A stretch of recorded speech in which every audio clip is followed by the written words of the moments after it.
Okay, and hopefully we are live. I've got my glasses on so I can actually see the screen tonight. Just checking everything is okay. Can you hear me and or see me? Please let me know in the chat before I continue ranting on, as I generally tend to do. It is Saturday the 22nd of February 2025. Hope you're having a fantastic weekend, and thank you as always for joining us on our live stream. Thanks, Rick. All good. Excellent. Let's have a look, see if the overhead is working. Oh, that thing's turned itself off. Let's turn that back on.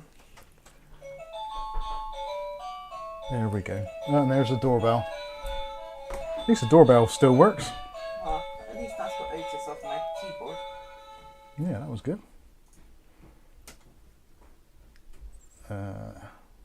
What's that? Angel, you ordered food?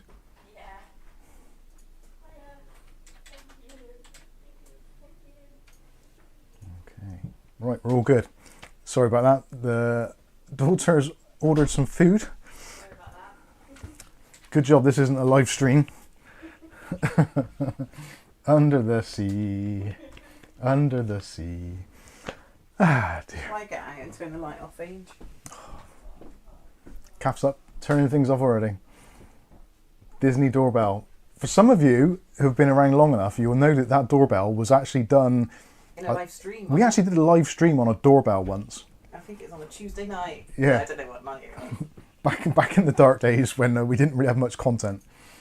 Although arguably things haven't changed a great deal anyway, have they? And we asked you all to name the tunes. Yeah, we had to name the tunes. It was like a bit of an interactive thing for a doorbell. Fantastic. So yeah, it looks like we're all doing very well. It's all working, which is good. That's always a nice thing. David Underhill says we can hear you here in the future, as it is already Sunday. Nice one. And how's your weight loss going, David? Like to see David's updates on Facebook. See how he's getting on. Seems to be doing extremely well, so well done. Congratulations, keep up the good work. And yeah, good evening to everybody. Lucky Man's in the house. Well, I've not seen Lucky Man for a while. Lucky Man's Fishing Adventures. If you're into fishing, you want to check out some fishing adventures, head over to Lucky Man's channel. He's doing well. Excellent stuff. So yeah, lots of things to be talking about tonight on the stream. There's a few things actually that I've printed out, which I'm not too sure if I'm going to go through or not. We'll see how my mood changes through the stream. So if you haven't read the kind of the show notes already, what are you doing, Dave? Dave's back already, come to bite the cables. All right, Dave, what's going on? I don't want to see your dangly bits. Straight away onto the cables, come out of the camera. He just pushes past. Yeah, I'm gonna have to do something about that boy. We'll have to get his nuts chopped off. That'll sort him out. Anyway. Oh, he needs big. Ah, excellent. Yeah, so David's had his hand operation as well. I didn't want to ask about it just in case, but he said it's been done. Nick Barnes says, Mike, what was the old Discord talk about exploding PSUs? Yes, we will be discussing that as well. I'm not sure. Did we discuss this PSU on the last stream? I don't think we did. No, it only came this week. Yeah, it only came this week. It's been So, a long time there we go. feeling. Dave, Sit down, Dave. sit down then. That's a mouse. You don't chase those. You don't really curl up next to them either. Don't sit. Oh, you're going to lick your butt. Like, look round at the camera. Oh, Dave. Dave. David. Why would you do that? This isn't OnlyFans. This is YouTube. They have limits about what you can do. Turn around. Face the camera. Oh, it's not surprising I got high blood pressure, is it? Dave, you can't sit there. We've got important things to be talking about and do. After licking his butthole On camera? he thought it was only fans. How proud he looks. Sorry, I do apologise for this interruption. People do like it though. He takes over the stream, hijacked. Right, so on tonight's stream, got a couple of things to talk about and discuss. One of which is, well, this power supply here, which for good and bad reasons. This at the moment is $49.99 over at AWDIT. I think Kath's already put a link in the video description for that one, so you can check that out. Which one? Not affiliated in any way, shape or form. You can just go over to AWDIT I didn't do that and one. check out, I know, because I haven't done the video yet, have I? Well, I have, but you haven't. But you didn't put it in the description, did you? No, I didn't actually. Ask you to No. double check which ones you're putting. Anyone can do it. If you want to put a link in the chat, please feel free to do so. Although, you might want to watch my other unboxing later on, or possibly when we talk about it in the review. Because there's some very strange quirks about this, which if you are in any way electrically knowledgeable, especially when it comes to power supplies, I would certainly appreciate your input. Because this power supply, as good as it is for the money, or in my opinion, it has some very strange quirks, which I'm not too sure if it's a fault, whether it's inherent by the design, or what, I don't know. So we'll be finding out about that a little bit later on. Andy Archer? Or you get too far? Andy Archer. Sorry. I can't see Andy Archer. It says Kitty. Hi, Kath. Oh, Andy says don't cut the red wire. Is that what it was, Kath? No. And oh, there we go. Hi, Mike. Just posted some links on the Discord about. Sorry, let me scroll back up there. Where's the Patience You Must Learn board? That is down by this side of the fire at the moment. George is supposed to be taking it into school, college. Oh, why is that not working now? You shithead. Oh, it's doing that thing again where I can't see the question. Right. Anyway, so Andy says, "Hi, Mike. I just posted some links in Discord about fake used hours Exos drives. If anyone purchased them, oh, why can't I see that bit there? That's so annoying. If anyone purchased any for their NAS drives in the last 2 years, okay. Thank you very much. If anyone wants to check it out, feel free to head over to our Discord. I'll put a link in the chat for that now, so you can take a look and see what all that is about.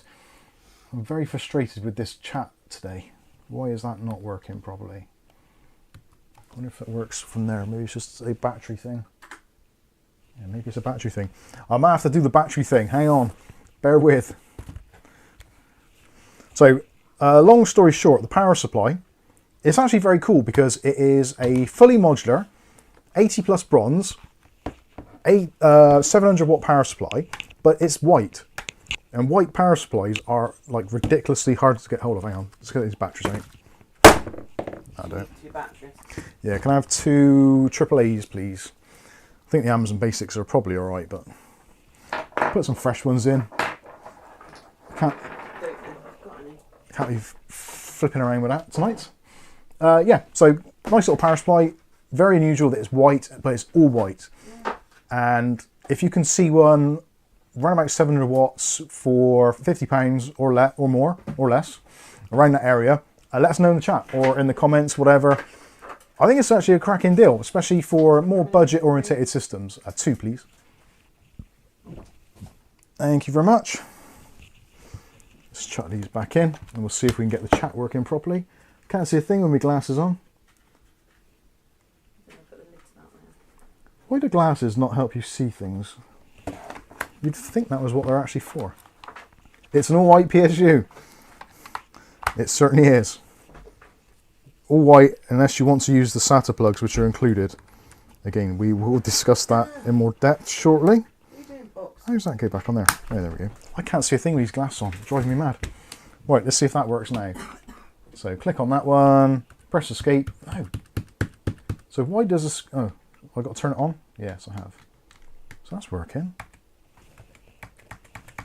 Right, nothing's working. Hello? McFly?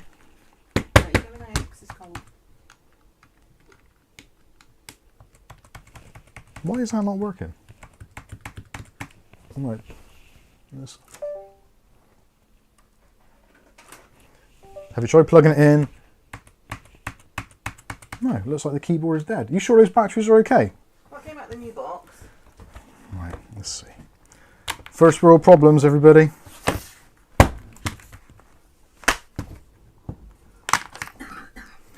This keyboard does get abused, to be fair. So did I put them around the right way?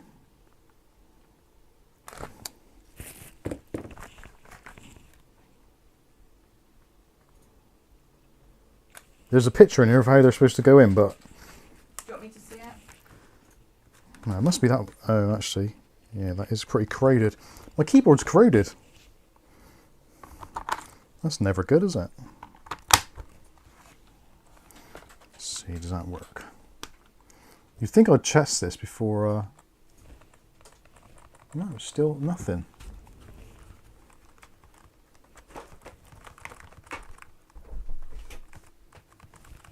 Yay! Ah, there we go. Something's working.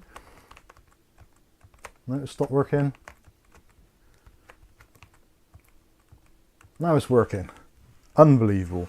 I think the battery tray has corroded a little bit.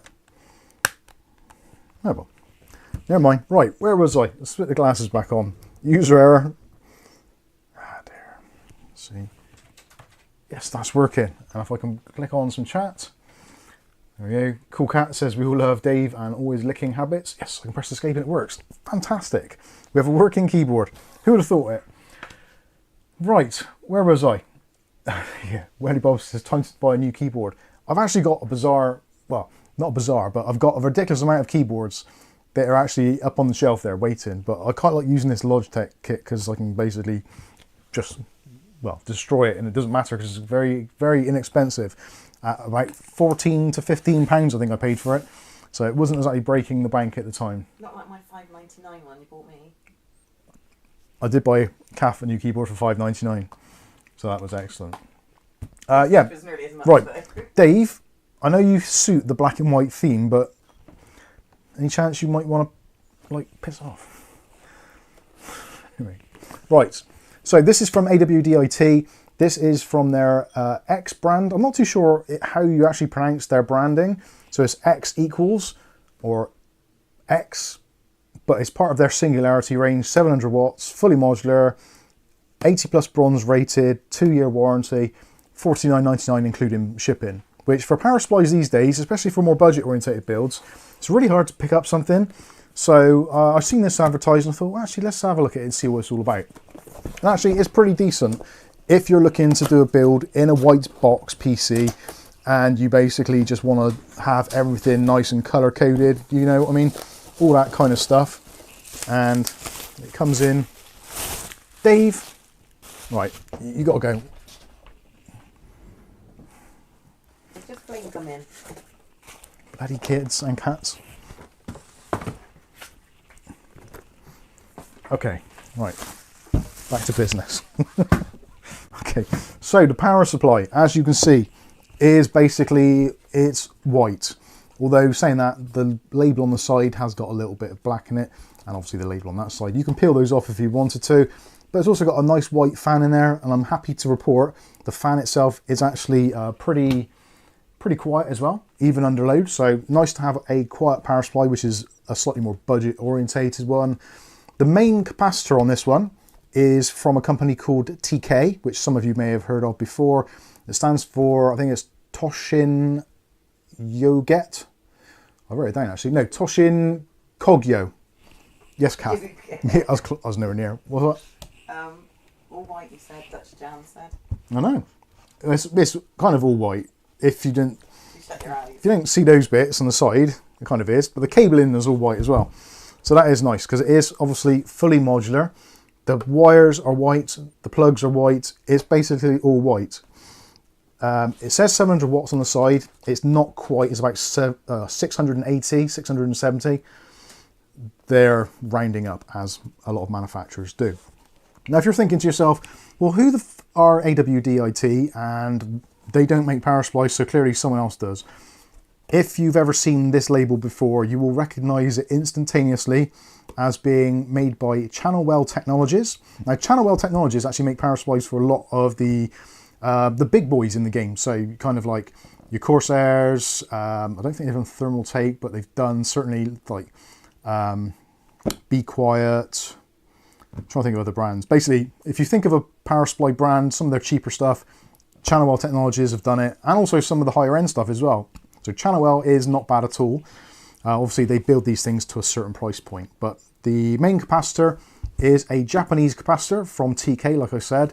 It's rated up to 420 volts, which is absolutely fine for a 700 watt power supply. And actually, better than some other ones on the market, to be honest with you. Yeah, 105C rated, 420 volts, Japanese made capacitor.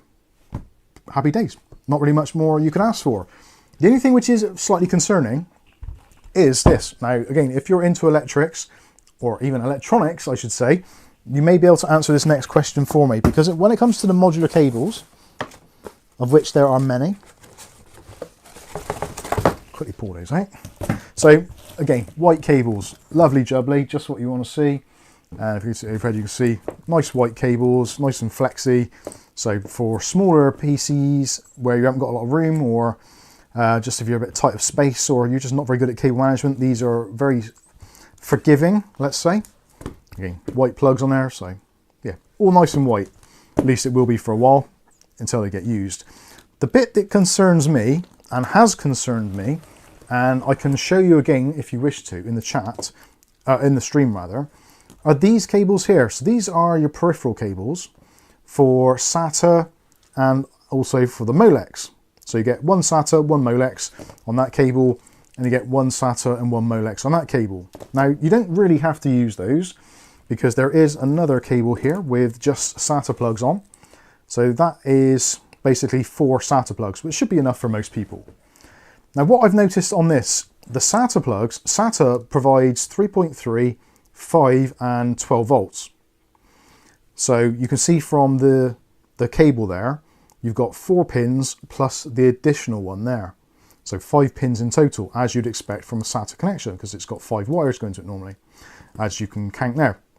1, 2, 3, 4, 5. So 5 wires, 5 wires. Where it gets a little bit weird is with this accessory cable, it looks like they wired them up from Molex. So it's got 4 pins going into that plug, which is a 6 pin. So 4 pins, which then run into the traditional SATA connection, which is kind of wrong. And then it piggybacks into the Molex. So I think this is where the problem comes from, because when I plug these cables in, when I put in my power supply tester, I get an error saying that there's a problem with the power supply. If I don't use those and just use the normal SATA plugs, it's absolutely fine. So I'm thinking they've basically miswired this plug, and it should go 4 pin to Molex, not to SATA. And because SATA also does 3.3, whereas Molex does 12 and 5, then that is where the problem lies, because some of the wires are kind of bridged or something, or they're not bridged. If you look at the cables going in there, they are crossed over there. So I don't know, let me know if you're into electronics. Maybe you can help me out there and let me know what the deal is. I honestly, no idea whatsoever. I'm not an electronics person, but I believe those are either wired incorrectly, or because of how they've kind of fudged Molex and SATA onto one plug using 4 pins, that it's giving some form of electrical feedback. Anyway, I'm not entirely sure. Realistically, most people aren't going to need this. I am actually going to reach out to AWD IT, either on their Discord or their sales department, and actually ask them and say, like, what is the deal? Is anyone else experiencing this? Because it is a very unusual thing. And it was only by chance that I come across it, because I think most people will probably take those and just leave them in the box and they will never get used. But anyway, having said that, if you discount those from the equation, just using these plugs here, absolutely fine, no problems at all. So, does it get my recommendation? Hard to say. I bought it with my own money. It's not sponsored. We're not affiliated or anything like that with AWDIT. It was just a purchase, which I thought, yeah, this looks interesting. White power supply, white cables, compact as well. So looking at the Antec case that Colin Hilton kindly sent us last week, this is going to be potentially the power supply that I will have to use in there because of its compact nature and also its modularity. So that is kind of the reasoning behind why I went out and bought it. Let me know what you think. 50 quid for a fully modular 700 watt 80 plus bronze, I think it's pretty reasonable. Borderline being good.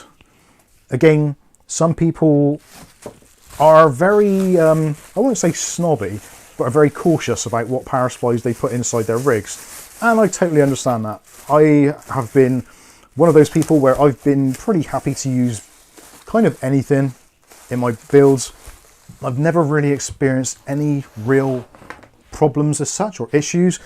I've had power supplies fail, but it's generally been through my own misuse rather than product failure. But again, let me know what you think.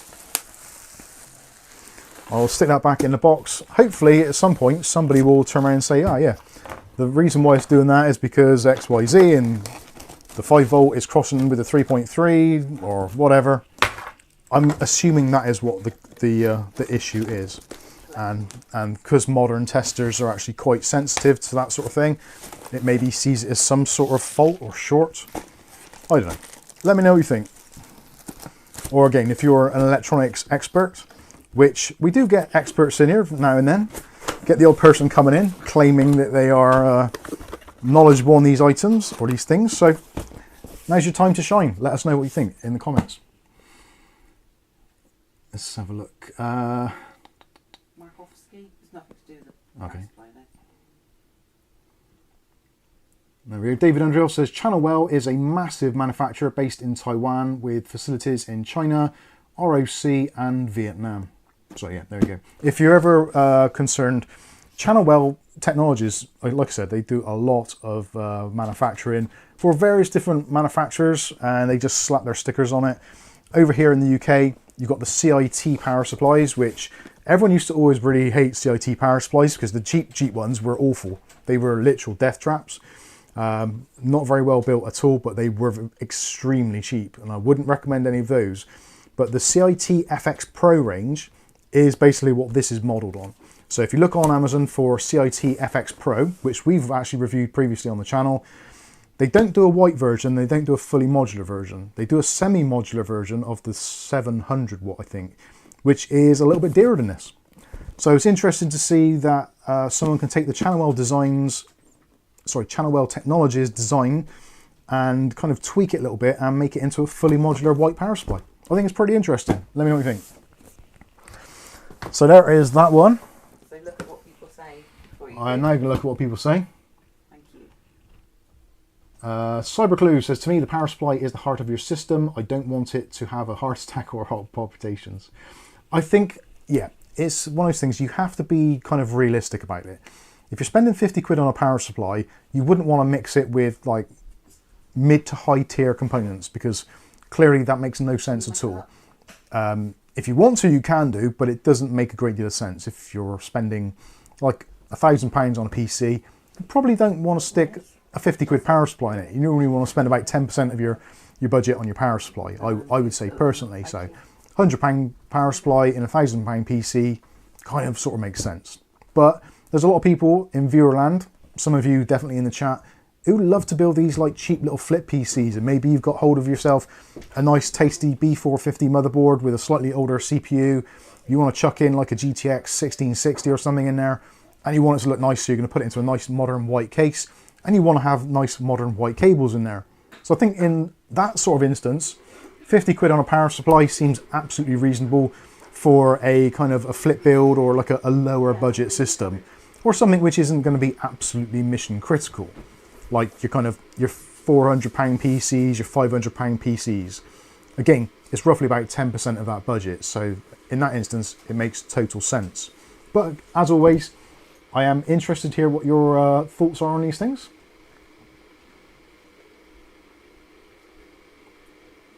Neil Mason says those other cables seem weird.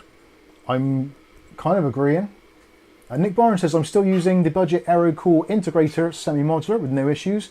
I think the AeroCool integrator is also made by Channelwell Technologies. I could be wrong on that, but I think they actually are. Zero Defects in the House, how you doing? Viali says, I got a brand new Seasonic. I had a brand new Seasonic go bang years back. 850 watt gold modular. It's, yeah, it happens. All power supplies can fail. Being that these are mass-produced components, it's inevitable that somebody somewhere is going to have a bad experience. The thing is you kind of look at the numbers and see, are a lot of people having a bad experience? Is it getting to the point where it's actually being highlighted on someone's YouTube channel or Reddit forum or Facebook post or whatever it is? if you see something gaining traction, it's possible that there is an issue there somewhere. At the moment, there's very few reviews on this power supply. I would love for someone like Gamers Nexus or any of the kind of the bigger channels who actually have the testing facilities to see what that power supply is actually like, and obviously compare it against like for like, so other sort of cheap £50 power supplies. I think it's probably going to be okay. And I think, I'm not entirely sure, but if you've bought a PC from AWD IT, there's quite a strong chance that the power supplies they actually put into their own builds will possibly be their own branded power supplies. Now, I'm not saying that is definitely the case, because they may swap out and put different things in, but certainly for the lower end systems and the kind of like the special offer stuff that they try and push out at good prices, I would say there's a very strong chance that that is the sort of power supply they're putting in. Yeah, there you go. What did Charles Ballard hear? Was it Angel boiling the kettle? Might be. That's alright. Matthew Day says, I've only seen 5 volt on SATA, but that should only put the 3.3 LED off on mine. Okay. I'm not too sure. Like I said, I'm not... I've looked at electrical diagrams for power supplies, and I kind of understand how Molex used to be able to join the 12 volt and another line together to make another voltage or whatever by some kind of magic. I don't know how exactly, but anyway. Charles says, does anyone else hear that? It's probably Angel making tea. She had the kettle boiling. Do you want a drink? I think I'm all right. Thank you. You were, but I had to check. I'm good.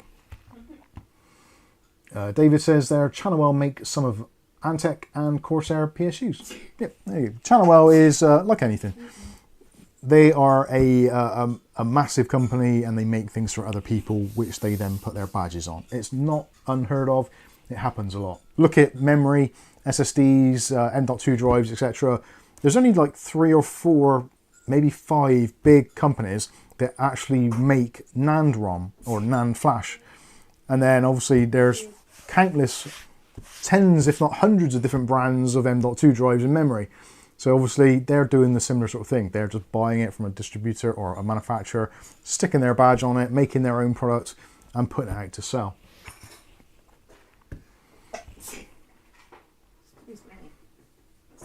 Gamer World YouTube says, hi, how you doing?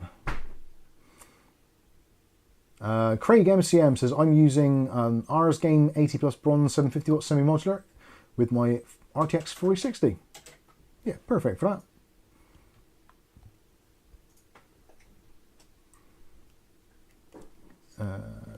Matthew Day says, I miss Johnny Guru.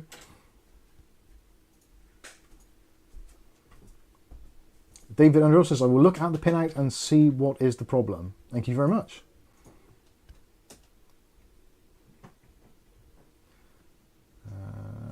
Orphans in House, how you doing? Viali, who said Ruru2 M. Hi. Deathstroke, what have I missed? Not a lot, just me moaning. Mick Woods in House with a super chat as well, bless you. There is $9.99. And he says, hi Mike, Kath and all Mud fans. How you doing, Mick? Hopefully you've had a fantastic weekend. Thank you very much for the super chat. It is much appreciated. Matthew Day says, I don't know how many SATA devices use 3.3 volts. If they depend on it, they can't work on a Molex to SATA. Yeah, I'm not too sure. I only read it very briefly that SATA passes 3.3, 5 and 12 volts, which I guess kind of sort of makes sense, but I don't know. Deathstroke, yeah, waffling, you got it. Okay, so next on the power supply agenda. Now this is a deal which some of you may be interested in, although I ended up getting a better deal than anticipated. So another 700-ish power supply. This is 750 watts. This is a Gigabyte UD750W, or I think it's got GM on the end as well, is one of their part numbers. And before anyone says it, no, these aren't the exploding ones. That was the Gigabyte's P series. This is basically the kind of replacement. Now, in fairness, it's made by the same OEM. So these are actually, they're not made by Gigabyte, they're made by a company called MEIC, or MEIC, I'm I'm not too sure how you pronounce that, but MEIC is the ODM or OEM who makes these power supplies. Obviously they've made some revisions to it, so it isn't a fire starter anymore. 750 watts, gold rated. It's actually slightly under 750. Again, similar to one we've just seen. If you take the amps on the 12 volt rail, it works out to be about 730 something. So it's not quite there, but yeah, as good as damn it. A little bit better in terms of warranty though. This has got a 5-year warranty and is also fully modular. Now the reason why I've got this is because this was posted on... Hayden Trent's got 3 as well. I own 3. Right, Hayden, did you buy them from the special offer from Sue Ryder? The... is it Sue Ryder Cancer Trust or something? On eBay, they were on sale. So basically, these were on offer on the Sue Ryder shop on eBay UK, and they were priced up as $59.99. So kind of £10 more than the previous one, which on the face of it seems like an amazing deal, which it kind of is. But this was advertised as being the V3 model. Now the V3 model of this comes with the native 12 volt high power PCI Express Gen 5 connector, which is what they showed actually in the listing. So when I saw these for $59.99, I thought, that's a bloody good deal. Now they're normally about 70 to 80 pounds in general, depending where you're buying them from. So this was a good deal. They're all brand new, sealed in the cellophane. Gigabyte or another manufacturer donated them to Sue Ryder charity for them to sell on. So I thought to myself, I could see where prices are going with power supplies. They're just constantly increasing. It isn't getting any better anytime soon. So I figured, right, what the hell? I'll buy one because I need a spare. But then I thought, actually, that's a really good price. So I increased it to 2 because I thought 2 is a really good offer for a PCI Express Gen 5 power supply. You really can't beat that. So with that in mind, I thought to myself, well, actually, let's go the whole hog and we'll get 3 of them. So I thought this is going to be great. 750 watts. They're cheap enough that I can put into a smaller kind of lower end system, but also they're pretty much beefy enough so I can put them in something a bit mid-range as well, and people be generally quite happy with that. So ordered 3 of them, thinking that'll be great. PCI Express Gen 5 as well, happy days. Now some of you have probably noticed this already, they are not PCI Express Gen 5 compatible. These are the first generation of this power supply, the V1, not the V3. So the V1 comes with just your normal 8-pin PCI Express plugs, which you kind of would expect. Ah, you got it from AWT. Did you get the V3 version or did you get this version, the Mark 1? These are hard to get out. Even for an unboxer of my caliber, this is hard work. So there's the part number. So it is a UD750GM. Dave could do it. Dave could do it, yeah. And as you can see, fully modular. Not really much different from the previous one, actually. Similar sort of deal, other than it being gold and yeah, being pretty nice looking, but no PCI Express Gen 5. So I was a little bit miffed because they displayed it as being PCI Express Gen 5 and I paid 60 quid each for them, which I thought was still fair anyway, but wasn't really what I wanted.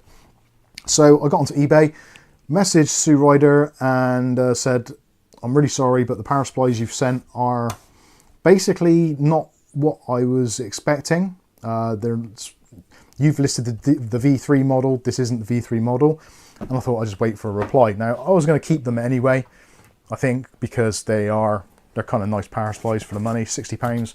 For a 750 watt power supply, I don't think anyone would be too bad about it. But they were excellent, and they did reply and say, we're extremely sorry about that. Would you accept a partial refund for the inconvenience, or send them back and we'll give you a full refund? So, needless to say, I was kind of interested in keeping them anyway, and you can always use adapters for PCI Express Gen 5. This isn't ATX 3.0 as far as I know. I don't think it is. I could be wrong. I should have checked that actually. It doesn't mention it anywhere. Did you not feel bad because it was a cancer charity? No. I hate charities. Charities normally make more money for the actual charity bosses and things like that than they actually do for the charities. So no, I've got no qualms whatsoever about making money or taking profits away from any charity at all, because most of them are corrupt. At least you're honest. At some point, I am honest about it. You show me a charity which is struggling financially, it ain't gonna happen. They don't. They plead poverty, but the shareholders don't, and the bosses definitely don't. Nothing's improved since they've... Yeah. And how much has improved since any of the charities have started? They don't. They're just a way of siphoning money out of people, in my opinion. Anyway, so that is my my opinion. So yeah, they give me a very good discount, let's say. I was happy, very happy indeed. So I got some David. Standard SATA drives 2.5 and 3.5 do not use 3.3 at all. So Molex to SATA is okay. 3-pin function is power disable, which can cause problems with some systems. Okay, maybe that is what it is then. Dutch Jan's shouting it from the rooftops. I spend between 100 and 125 euros for a power supply. Awesome. But do you have like computers which are worth 300 quid? Because if you do, if you're spending 120 quid or 100 euros on a power supply, that means the rest of your PC costs you 200 quid. That's a little bit of a daft thing to do. But you buy what you want to buy. Oops, sorry, didn't mean to shout. It's fine, no worries. Rasher says charities are mostly corrupt, the lowest of the low, stealing from empathetic people. I think charities overall have got a bad reputation in general. Which is sad really, because charities, obviously, they want to be... That's whirling, isn't it? Successfully connected. Oh yeah, our stream has died. Duffering. It's buffering, yeah. Sorry, looks like we're back. Dutch Jang said duffering, I like that more. Yep, I think we're back up now. Here we go. No, I think it's our internet here. I think, we're back to normal? Yeah, drop frames. I could see the bandwidth monitor drop down to 0 and back up again. So we should be back to normal now. No drop frames though. So the encoder's doing okay, just the internet sucks. Anyway, Cat got your cables? Yeah, probably. He's out at the moment, I think. Deathstroke says, so you think them power supplies are good for $59.99 with 4 postage? Yeah, I've no reason to... like, the thing is, what you've got to look at is the price of power supplies at the moment on the market. They are getting ridiculous. Like, back in the day, we were picking up things like, what Nick said earlier, the AeroCool power supplies for like 25 to 30 quid, or maybe 35 quid for the higher end modular ones, whereas now those are all 50 quid plus. So yeah, if you're going to be spending around about £50 anyway, you might as well spend a little bit more and get something with a gold label on it, and also a more well-known brand, even though if that brand is more well-known for power supplies blowing up than they are for actually making good power supplies, but that I guess is by the by. So yeah. Charles says, can anyone understand Mike? He sounds like a Klingon. Thank you. What is your sign funny? I don't know. Hopefully it's right now. I don't know. Hopefully it's right. Sounds fine. Yeah, I think we're okay. Okay, so yeah, that's our power. I think was there something else on power supplies? No, there wasn't. Right. Something else which I want to mention. Now, some of you may have heard of this brand before. To me, it's a little bit of one which I've seen around previously, but I've never really paid much attention to. And that is a company called Biwin. So Biwin, again, this is another one of those companies, very much like Channelwell Technologies, that is like absolutely ridiculously massive, but you kind of just don't know about them because you don't see them anywhere. Now, if you've already used a computer from, I would say, arguably most of the big manufacturers on the market. So if you think of companies which sell a lot of computers with a very, well, let's say, they have a brand of sauce as well. Some of you may get that reference, some of you may not. And also, one of the brands sounds very much like a Japanese tree. At least I think it's Japanese. So if you know those brands, or if, yeah, another brand which makes devices for communication and watches and raincoats. Possibly you may have heard of him there. And the other one, the tree that Adam or Eve bit the apple. Oh, I've said it now. Damn, not apple. I give up. Anyway, basically, most of the computers, I don't know, that went a bit wrong. Basically, Biwin have got many fingers and many pies, but they've decided they wanted to actually branch out for themselves and thought, well, we actually want a slice of the action as well. So Biwin are basically now making the drives that they made for other companies for us to buy directly. So you can be a direct consumer of Biwin products. This one here is a PCI Express Gen 4 drive, and what I really like is the branding and the naming. So it's very simple. The blue branding is basically your mainstream drives. They do a black drive, which is the high-end performance drives, and they do kind of like orange, which is their kind of laptop and mobile devices kind of stuff. Also, to make life a lot easier, you know what sort of drive it is by the part number. So NV, as in NVMe, and 7200. So that is basically the speeds that it can write to, like read-write. So PCI Express Gen 4x4, and it is 7200 megabits per second. So yeah, it just makes sense. It's a very good thing. And also, there will be coming up, I have been reliably informed, there will be some special Amazon deals because Biwin are trying to kind of just get into the UK market. And also, well, they're going to be doing it worldwide, but they're starting like the EU and Europe. And yeah, they're going to be launching their drives and their brand. EU and Europe. UK. Sorry, UK and Europe, I meant to say. Sorry, my apologies. The United Kingdom and the European market, they are trying to get into. So they are going to be doing a lot of Amazon sales, a lot of Amazon promotions.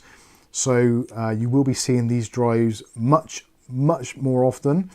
And I guess they're going to be trying to take away the sales from places like your Fanshang, your Oracle, Netac, those types of brands, even though these are arguably of a higher quality. But ultimately, the proof is going to be in the pudding, so I'll be doing some testing on this one, see what it's like. This one is actually fantastic. 4 terabyte drive, 7200 megabit per second speeds, and just a shade under £200 at the moment for a 4 terabyte drive. Now currently the 1 terabyte drive is retailing for about £59, and there is going to be a deal on with that, so I think it's going to be 20% off thereabouts, or a good chunk. So you should see the 1 terabyte drives very shortly for either £50 or below, which I think is excellent. And from what I can gather, I'll have to double check this, but I'm pretty sure it came with a ridiculous, it doesn't say it on there, at least if it does, my glasses can't see it. They've got an absolutely ridiculous terabytes written level, and they're suitable for something like 1.5 million hours. So they've got, yeah, basically they've got the jump on some of the other manufacturers. So the flash they're using is much more reliable. So the drives have got a much better TBW, which is always something you should look at. Don't always look at the price, don't always look at the brand, and don't always look at the speeds. What you want to be looking at is the reliability in terabytes written. That is one of the key things that you need to be looking at on these drives. So yeah, we'll be seeing a bit more of these. I'm gonna get some of the other models like the 1 terabyte, 2 terabyte, 4 terabyte was a bit daft. In hindsight, I'm thinking I don't really need this, but for video editing and storage, that'll be useful, although it's probably overkill for that. So I might put my Steam library on here. That's rapidly increasing in size. So yeah, anyway, Biwin drives, if you see them, if you're just flicking through your Amazon pages, just have a closer look when you see them and see what the prices are and see how competitive they are going to be. I'm thinking they're going to be the next big thing on the market, but as always, time will tell. Lucky man downwards. Lucky man. Question, is a contact frame worth it on M5? And yes, I've given into the update. Okay. Yes. Well, I wouldn't say it's necessary. I find it useful.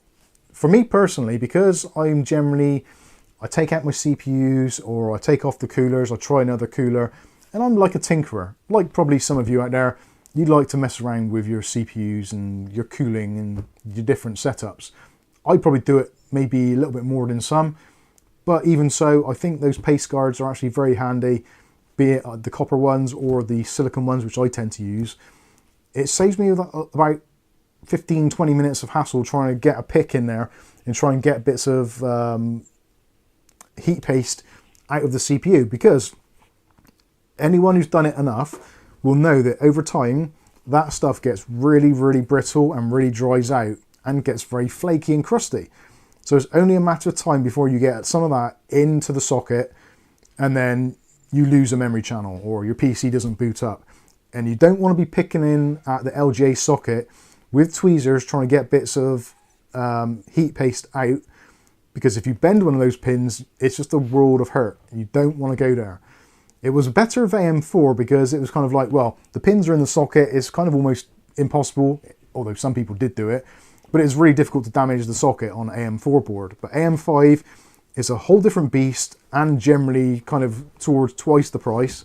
So you've got a massive investment in your motherboard and possibly your processor as well. So for installing like a £3 or £4 silicon paste guard around your CPU, I think personally makes a lot of sense. Like, it's protecting your investment. It's like putting a ceramic coating on your car. It's kind of, you're protecting the bodywork. It makes sense to do it. But yeah, some people would like to save that £3 and go and buy coffee. Like, you drink your coffee, what are you left with? Nothing, apart from needing to piss. Get yourself a paste guard, and then when you put your thermal paste on, you won't be pissing yourself worrying about getting paste into your socket. That was a good segue. I think so, anyway. Matthew Day says the power supplies are out of stock at the moment. It's Sue Ryder, but there are some still left at Cancer Research UK. So there you go. If you want to go over to eBay, if you want to help support cancer research charity, and you want to pick up a pretty decent deal on a power supply, head on over there. The links I think are still in our Discord from earlier. The links for that are. Put links in there. There's also links in our video description as well. If not, you can click on that and then just search for the same product again and it might come up. So, yeah, there we go. You might have good timers from there. I was, but there didn't seem to be many things on here. What effect does cache have on data transfers? Is it TRFS? TRFS? On data transfer. What effect does cache have? Well, cache has an effect in terms of, well, it depends what it is you're transferring. So when you're doing just basic stuff in Windows, you've got lots of little file operations going on. That is quite reliant on cache because it's lots of little files moving around. When you're moving large consecutive parts of data, maybe like video files, that sort of thing, it's not as important, but it depends on the size of data you're moving. Depending on the size of drive you've got, all drives have got some sort of internal cache, whether it be a physical piece of DRAM, whether it be pseudo PLC, I think it is, or whatever it is. It's basically like they reserve part of the drive as a kind of an SLC cache. Also, you get HBM, which is host buffer memory. So a lot of modern drives and modern controllers have got to such a point now that you don't necessarily need DRAM on the drive because it just adds cost. You can use the Windows operating system and the intelligence in the controller to actually cache the data as it's coming across. Now, you'll find that as the drives get faster, the usage of cache becomes more so because it's a lot of data going through basically a small interface. Older drives, PCI Express Gen 3, it kind of wasn't as big of a problem. And if you got a PCI Express Gen 3 drive now, with the modern controllers, you basically you'd never ever see DRAM cache on a PCI Express Gen 3 drive because the modern controllers are so good at buffering the data or allocating data sensibly that the cache isn't that important. In the old days, like when PCI Express Gen 3 drives first came out, the controllers weren't great, so the DRAM made a massive difference back then, especially on your main Windows drive. Like for Steam drives and stuff like that, or for kind of like your photo library or whatever, didn't really make much difference at all. So I hope that sort of explains it. Craig McM. Who? Craig McM.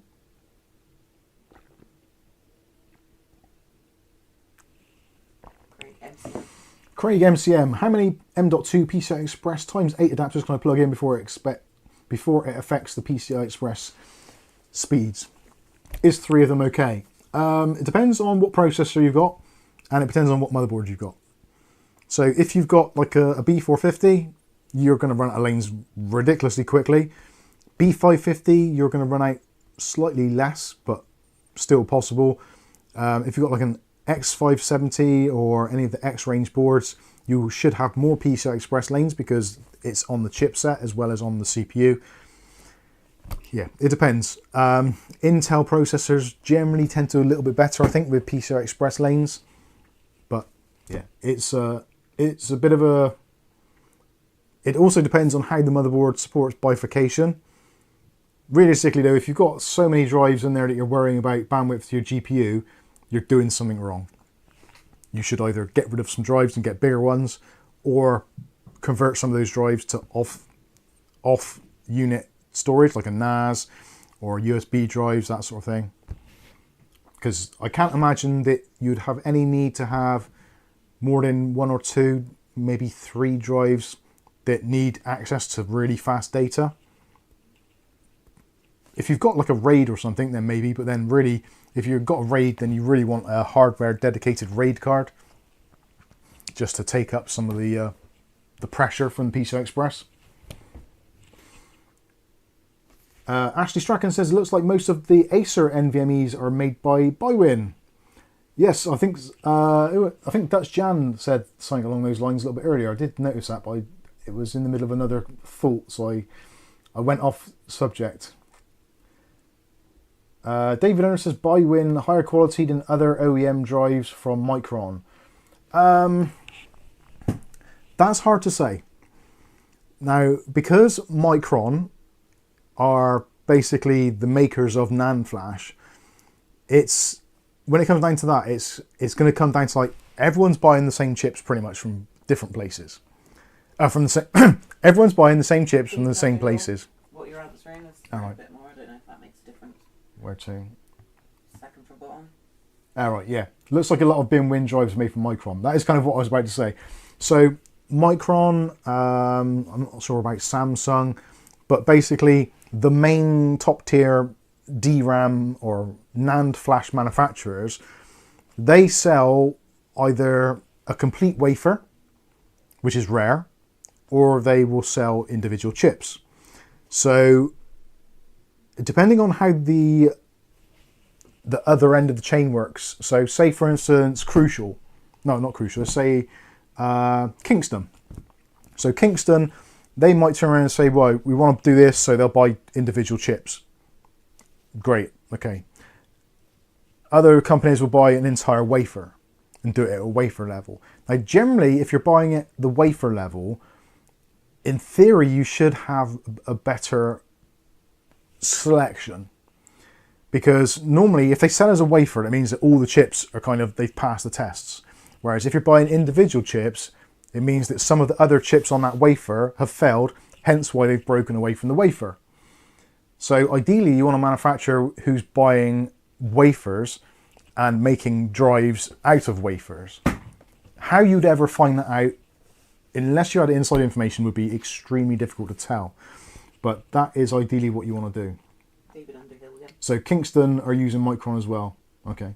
I think Kingston used a bit of everything. Because I remember they went through about 3-4 years ago. Maybe, was it longer than that? The NV1 NVMe drive got a lot of stick. Because the first drive came out and it was using a certain type of chip. Everyone reviewed it and said, oh yeah, it's pretty good. And then they decided to switch chips. And then the performance dropped off. So, yeah, I'm not too sure. I don't have enough insider knowledge to know that. I. Wolfman says, yeah, controllers are more important. Definitely. You can have exactly the same NAND flash on different drives, but if the controller is not as good or not as optimized, you'll get worse results. Much like, how can I...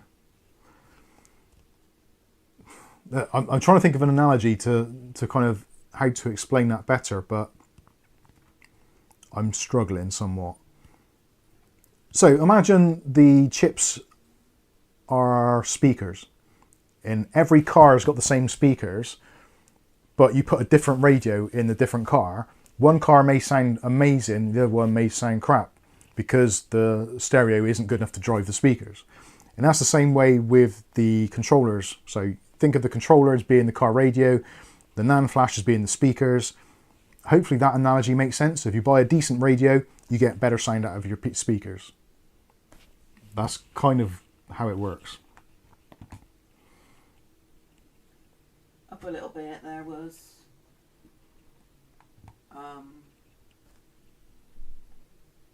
gaming since 1981.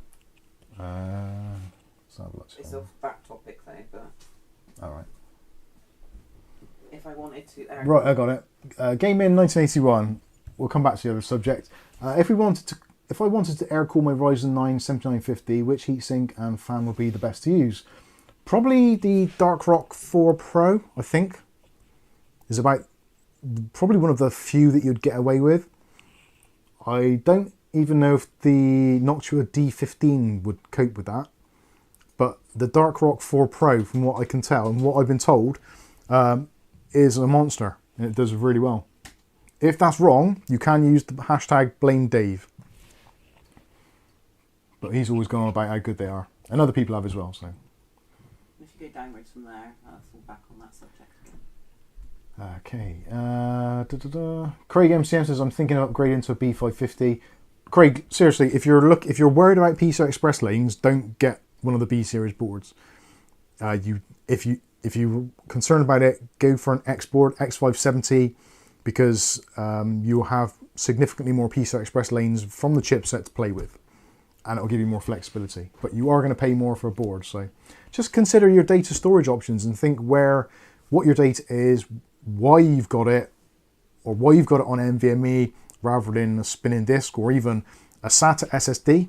The SATA SSDs are pretty good these days, especially for bulk storage, and they're coming down in price as well. He's right. Sorry, my internet. This is what he's written, alright, but it's right at the bottom, so you probably need to go down and check other people's stuff. I got it. Yeah, sorry, my internet is buffering over 5 minutes, so annoying. Thanks for answering. I've got 3 M.2 drives on board and two P. So how many PCI Express times 8 adapters are you using, and what are you using them for? From that, it sounds like you've got 3 M.2 drives. Oh, sorry, I read that wrong. Yeah, there should have been a comma. Yeah, so 3 NVMe drives, you've got 1 on a board and 2 on PCIe times 8 adapters on the B450. So,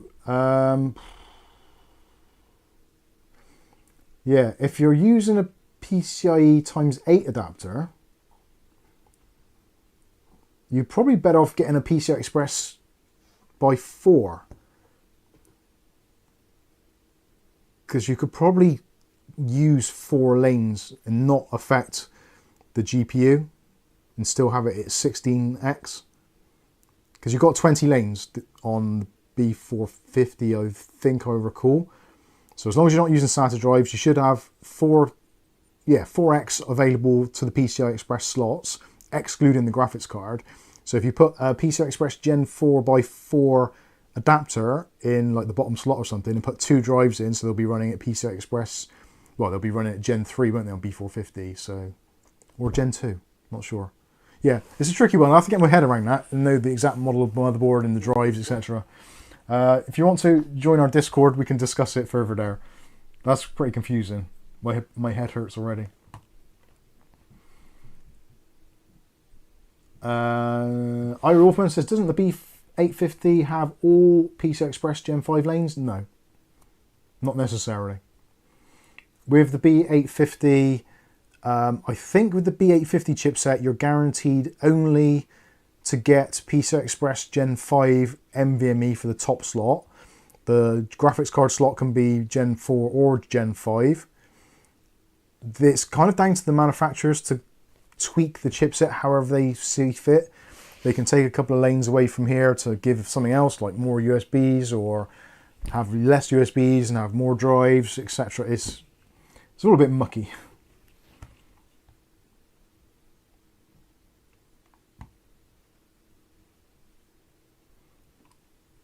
I think that is pretty much it. Right, okay. I've waffled on for way too long. We need to look at a cheap case. Nick Barnes before you Well, do. we don't want to, but I think this case is an interesting one.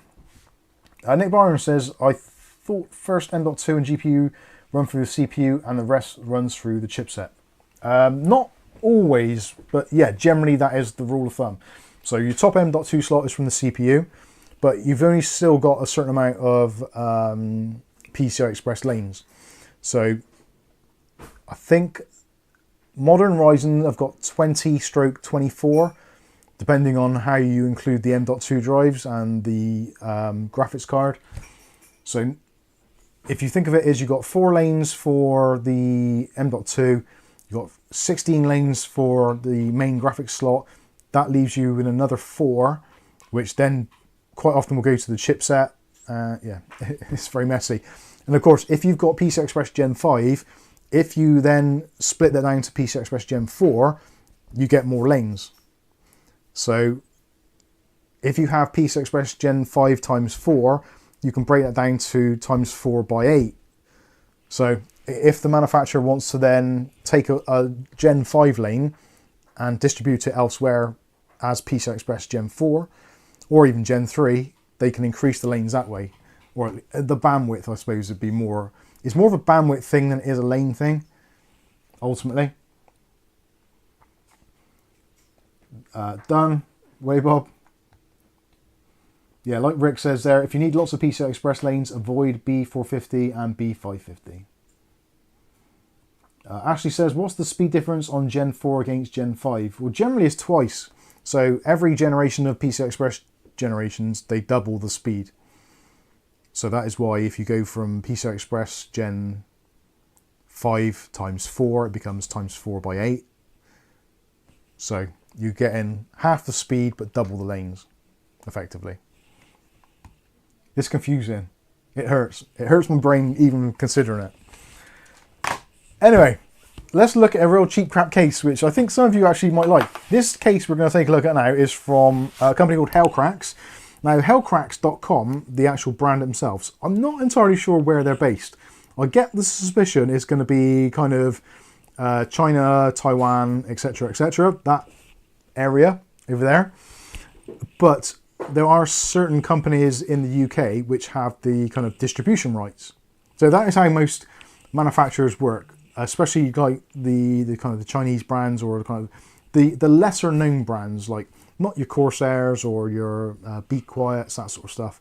More your kind of more entry level stuff. So the company which is responsible for importing Hellcrack into the UK, as far as I know, is the only one. They are the exclusive distributor.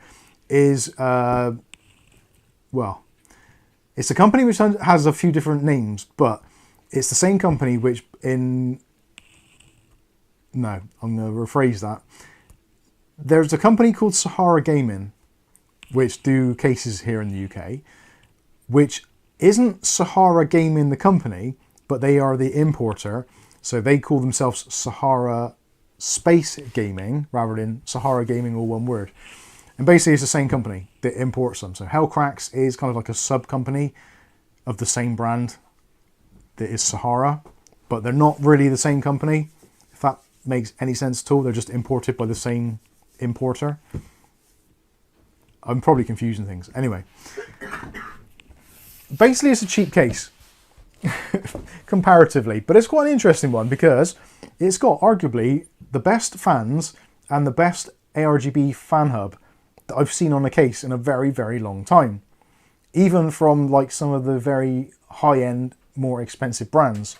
So how they managed to sell this for 30 quid plus postage kind of blows my mind. But it isn't for everyone because it is a two-tone build. So you got some people on one side are like, I want just a traditional black case. You've got some people on the other side who say, oh no, I want one of these nice new modern white cases and I don't mind having to spend more money on white power supplies and white graphics cards and white RAM and white coolers and white RGB and yeah, you know what I mean. So it's quite nice that there is a case on the market which has both colours in reasonably equal levels, so you can buy your cheaper motherboard or your cheaper cooler or whatever, but still have a PC which has the elements of the black or the white build. Anyway. But do they do just a plain one? No, they don't. No, they don't do either. No.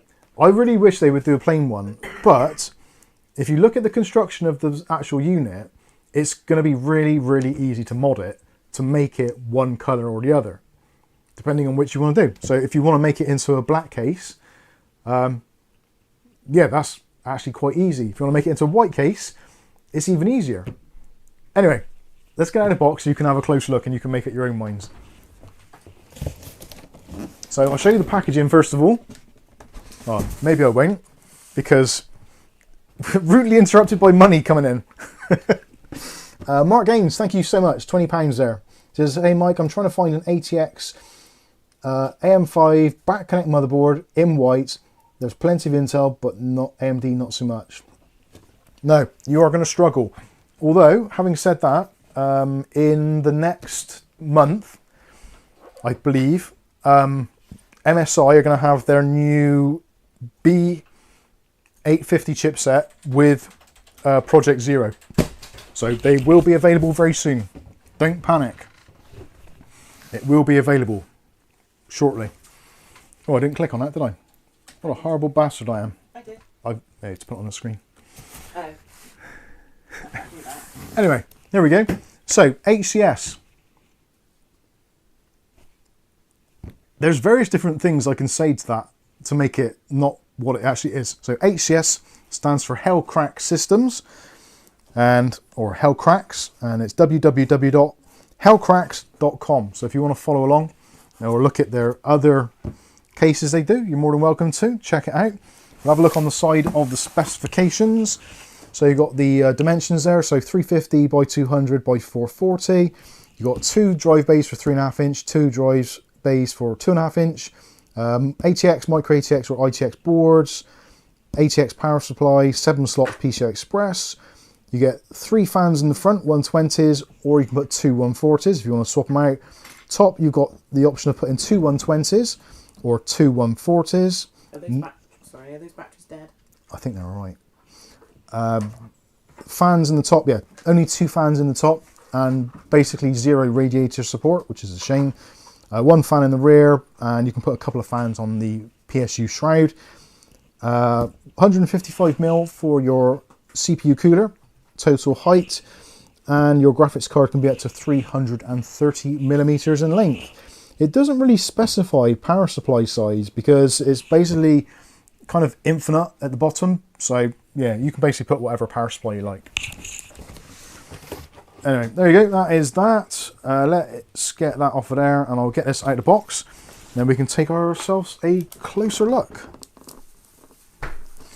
It's actually quite it's a weird case because there's so many things about it that I really like, but there's also some things which I know that if I buy it and put in like expensive hardware, it's gonna not look right or it's gonna be odd.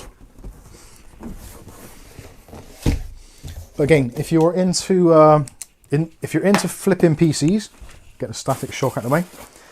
If you're into flipping PCs, then I think this is going to be awesome and will most likely get a little bit of interest.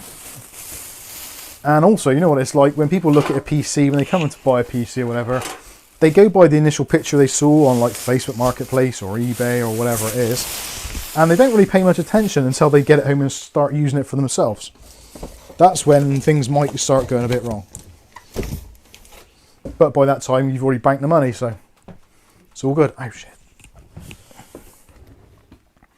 Let's clear that, and let's clear these glasses out of my face because they are driving me insane. So, there we go. There is the Hellcracks HCS825 is the actual part number. So if you want to look it up, you can do. Of course, as always, the links will be in our Discord for it. And also, obviously, video description, so you can check it out if you're there. The links in the video description, I have to say, are affiliated. So if you do make a purchase via the Amazon links, we will generate a small commission. Doesn't cost you any more, but it does certainly go some ways to helping out the channel. There we go. There is my legal disclaimer out of the way. Oh, the same applies for the eBay links as well. Or basically any of the links in the video description. They should say by them they are affiliated, which means we earn a small commission. Yeah. You said it may be. They may do. Yeah, they may do. It doesn't affect the price you pay, is what I'm trying to say. Anyway, this is going to be the fun part now. So I potentially might punch myself in the face. That's why I took my glasses off. There was a reason for it. So John said front looks like fractal. it does. It looks very... Oh, fractal, that was the one. Is it the fractal meshify? Is that what they call it? I'm sure I said in the review, I referred to it as a meshify case. But it's, yeah, Fractal is the brand. That was what I was trying to think of in the... I haven't reviewed a Fractal case in like 6 years. But then I don't think they make cases. Do they do cases these days? I guess they probably do. They did a Fractal pop, didn't they? Anyway. Right. So you've got the geometric shape design on the front. I remember the name of it this time. When I was doing the review, I was like, what the hell are these shapes called? Matte finish? Yes, there's kind of like a matte white finish. And the black sections are matte as well. So it's not glossy, so it's not quite as easy to pick up fingerprints and stuff. But yeah, the front panel, you've got this mesh thing. So I'm going to try and take the front panel off now. The front panel I've taken off twice so far. And both times I've almost had an aneurysm. Because it's on pretty tight, so we'll attempt it.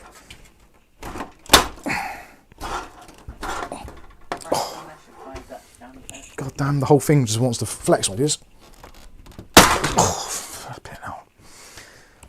Now, I did say in the review, there are going to be people that buy this case who have got absolutely no chance in hell of getting these front panels off. Like, I'm a pretty big guy, and this was a struggle because there's a lot of flex to the plastic. But I think what they've done is the little plastic nodules that hold it in, that's what it is, just little plastic clips. But I think they've manufactured them and they're a little bit too thick. They need to be like shaved down a bit. That might be something I do actually, just to save myself the grief next time.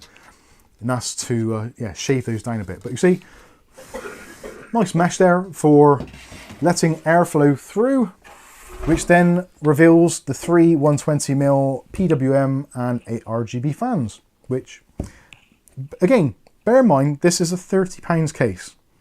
So if you take into consideration each one of the fans, even if you bought them from AliExpress, you're looking best part of £5. Let's say, for argument's sake, for a reasonable quality 120mm ARGB fan. So you've got 1, 2, 3, 4. There's one at the back as well, which you probably can't see at the moment. One there.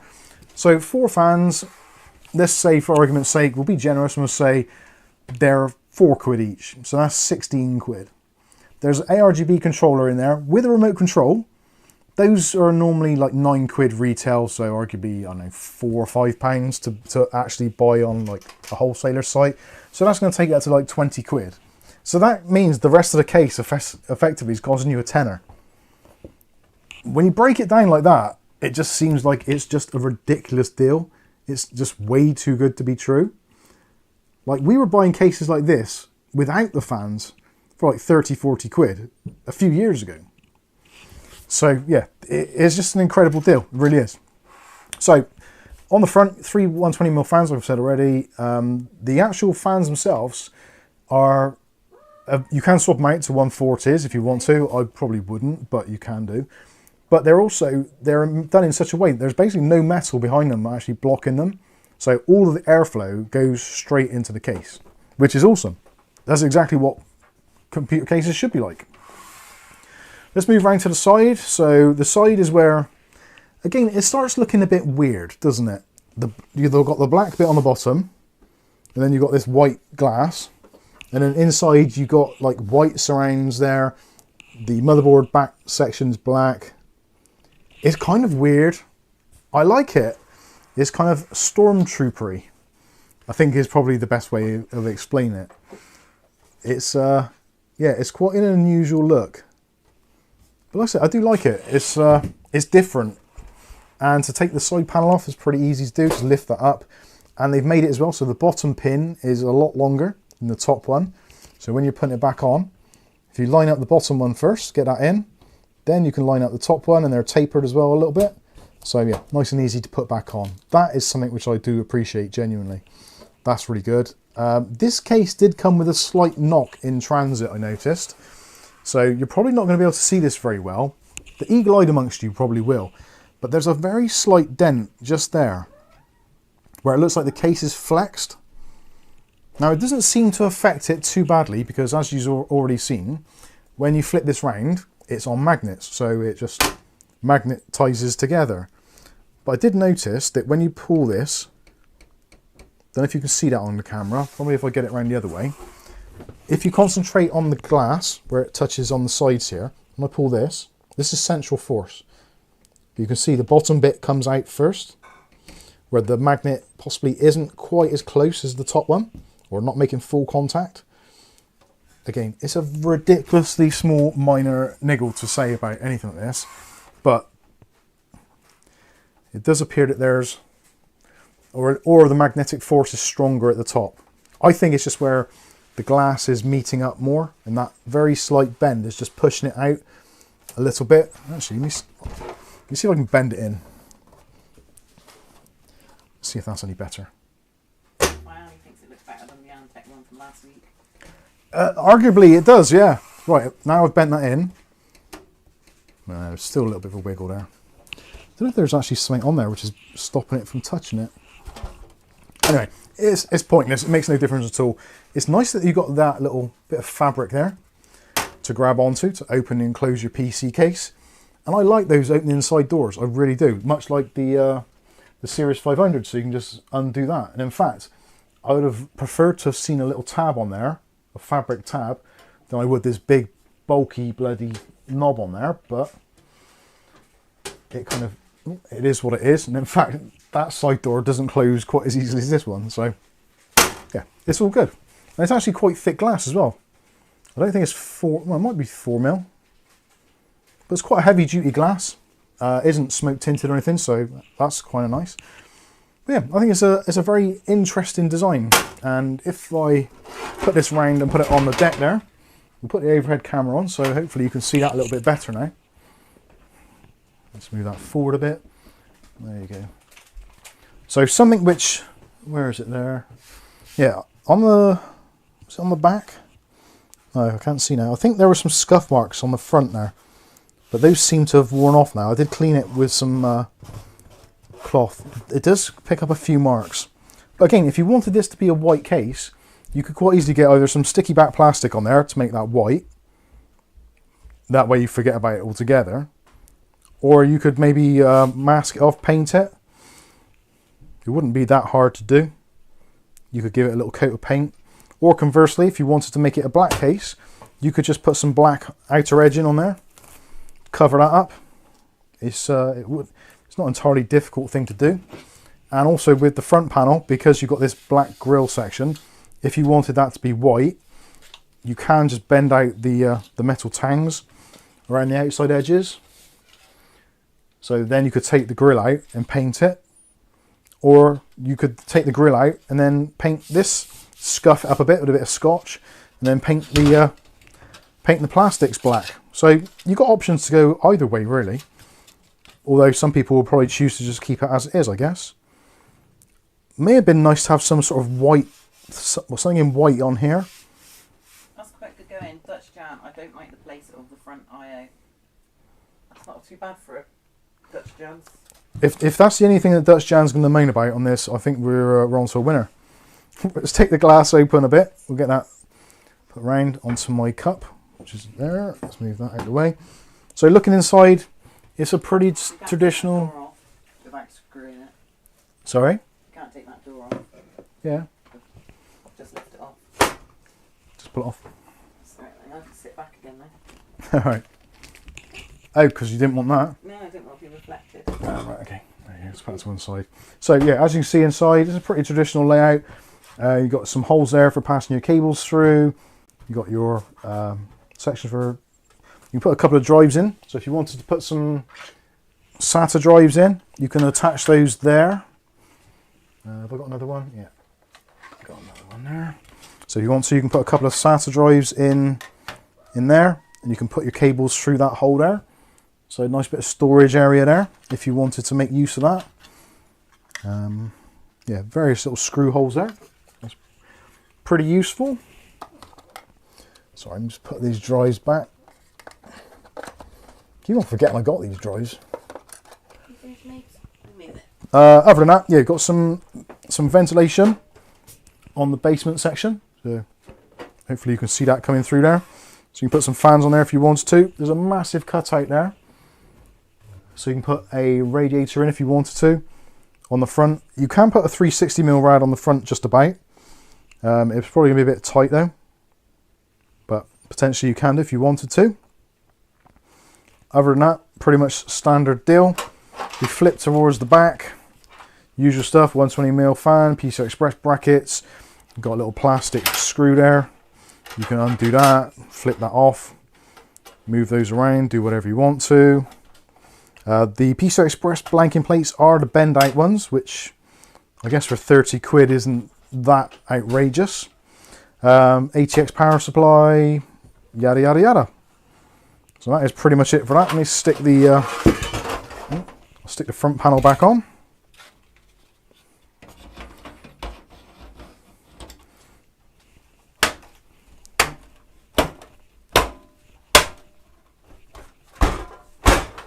Is that on? Yeah, that'll do.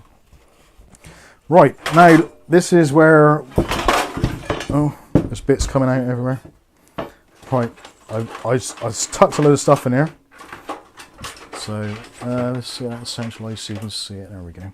So it comes with a remote control for the lights. And also there is another SSD bracket. So you put your SSD drives, 2.5-inch drives onto the bracket, which goes in the back. To take the back off, you undo the two screws here. Undo those.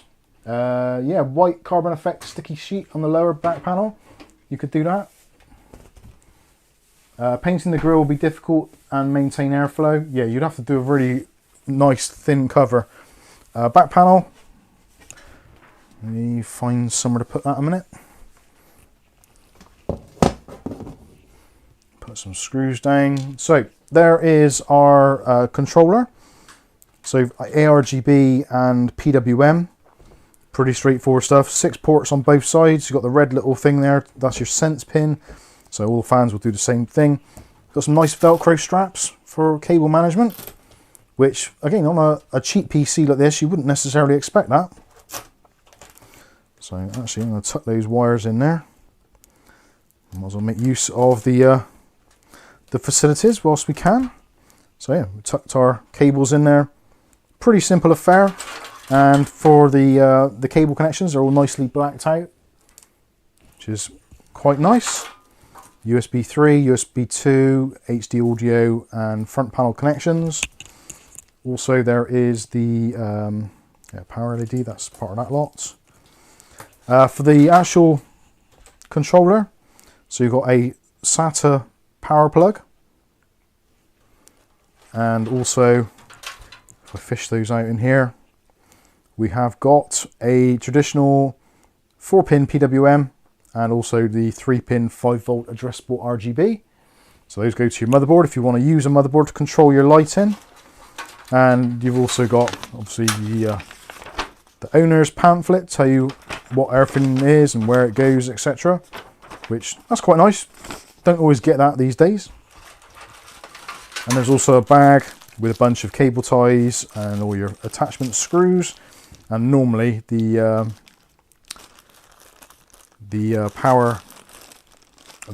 remote control rather comes in that bag ready to go. The reason why I've put this here, this should be here really for mounting the trays, but there isn't a lot of mounting depth here for cable management. And in fact, if I measure it, I guess it's going to be about 10 to 15 mil. Yeah, just over 15 millimeters. So it's quite shallow, the back, which again could be a bit of a challenge to some people, but you've got a big power supply basement there, so tucking cables away at the bottom isn't going to be too hard, I don't think, because you have got that extra bit of depth all along the bottom there. You've also got another hard drive caddy, which you can probably just about make out there. That takes a 3.5-inch drive in the bottom and on the top if you want to, or 3.5 on the bottom and 2.5 on top. So potentially 5 2.5-inch drives. So one there, one there, one there, one there, one there, plus 3.5-inch drive. So plenty of drive storage if you wanted to go down that route. The only thing I found is the cables for the fans are a little bit on the short side. So like this one here for the back fan, I had to wire up here, which limits where you can put your controller, because I was considering putting that like underneath or on top of the drive bay just to keep it out of the way, but unfortunately the fan wires are a little bit too short to enable me to do that. And also I couldn't put this on top of that because otherwise it's going to be a bit close to the back panel. Although I am having second thoughts about that, and I might actually attempt that if I can get this off easily. Oh, yeah, that's come off pretty easily. I only left a little bit of residue. Let's see if we can do that. So there's a thumb screw on here. So you put your drive cage or drive caddy there, and then screw that down. He says, a bit trickier than I expected. Hey, old man Withers, how you keeping? Nice to see you. So let's get a bit more cable out of there. So yeah, we can put that on there. So if we put this over a little bit more, we could potentially still get in our extra drive on there without too much fuss, I think. Yeah, you could just about get another drive on there. I've probably made that a little bit hard work for myself now.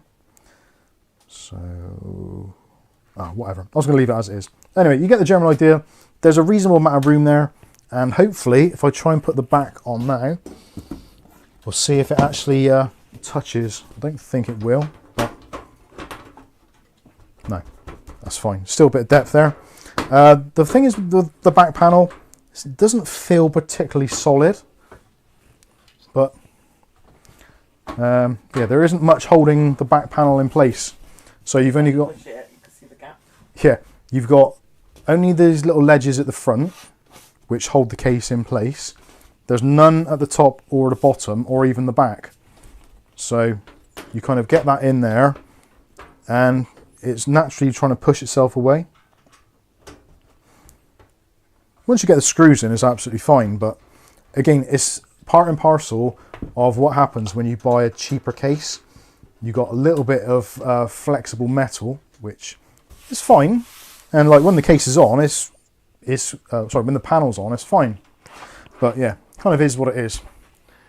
Moving to the top of the case, a nice attention to detail there. So HCS logo, actually on a little bit of fabric, which is on the magnetic filter. So magnetic even. How did you say it even? I don't know, I made that wrong.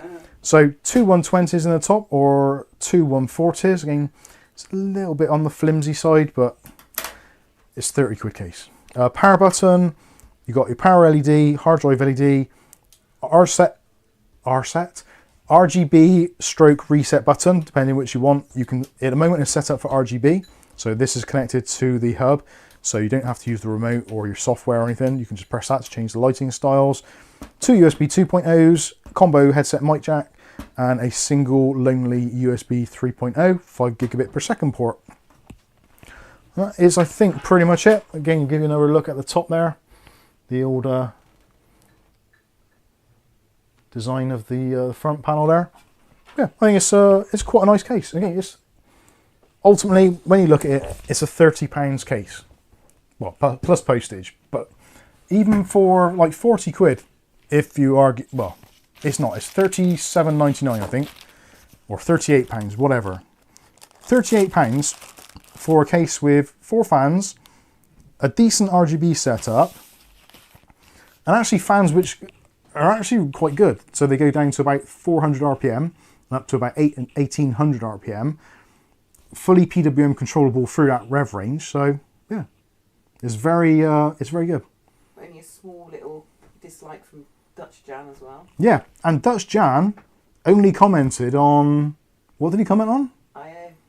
Oh yeah, didn't like the placement for the rear IO. It's like, well, Rear if IO. Front end. oh okay, top, Is it? it's top on there. Anyway, if that was all Dutch Jan complained about, I think there's a lot to like here. And again, for a cheap flip build, or even for like an entry level new Ryzen system, like stick in there, I don't know, AM4 board or stick in the AM5 board, like a cheap one. It's going to be happy days. And again, it depends who you're building for and why you're building it. But if you just want a cheap PC case to, I don't know, just like a test system, it's going to be fine for that. With the fans, the RGB lighting, all that stuff, I think it's hard to complain. What size Hard to complain. radiator can go in the top? None. Don't put a radiator in the top. Because it's quite compact, the gap between the motherboard and the top is basically a fan width. So if you put a radiator in the top, like a 240, you could fit a 240 in the top. But if you do, it's almost, well, I would say it's guaranteed to hit your RAM, unless you've got low profile RAM.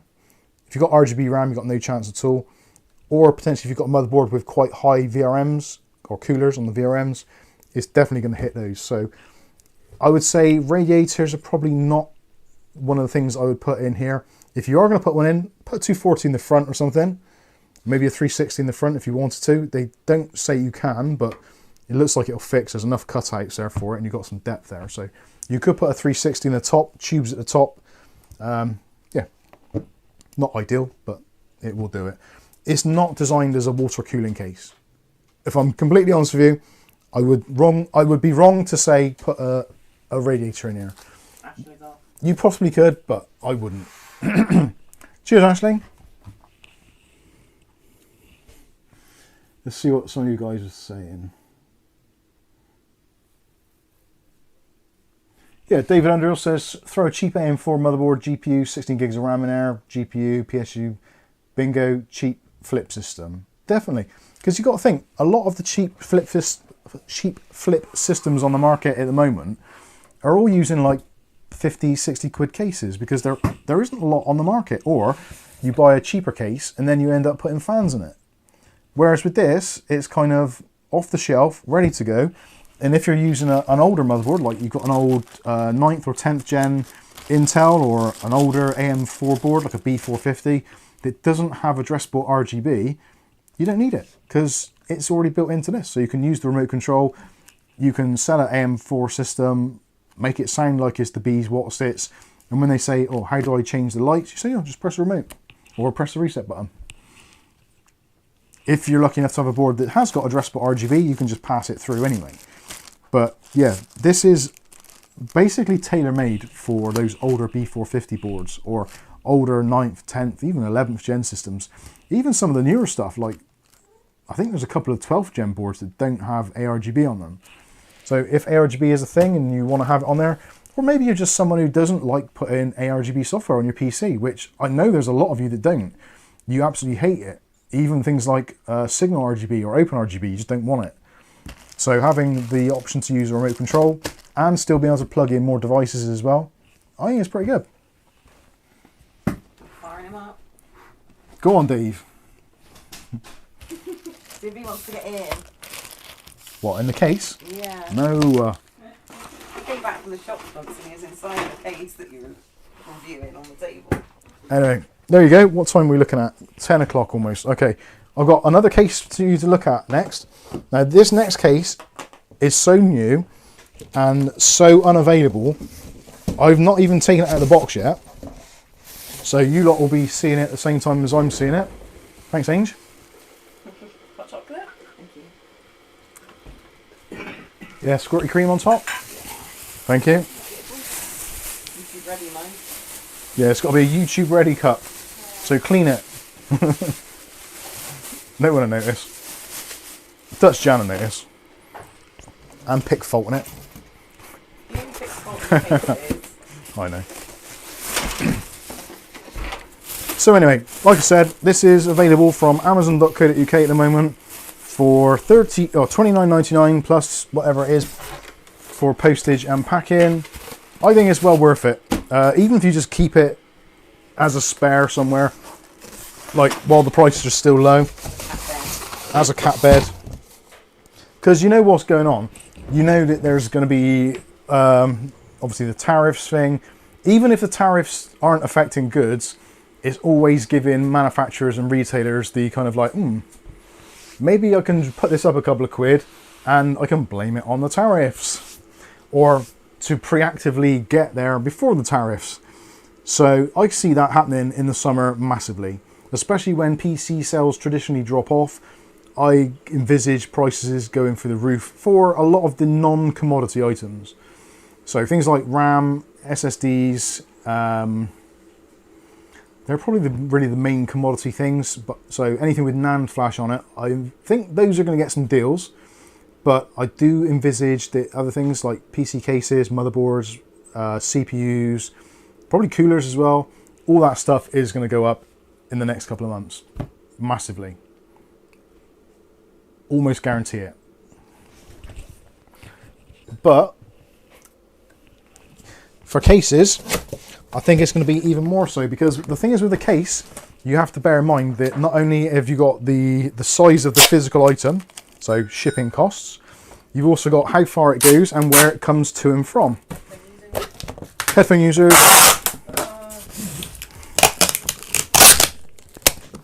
There you go, you ASMR perverts. Have some of that. Oh, I just lost 5 viewers. My bad. Right, let's get the next case out.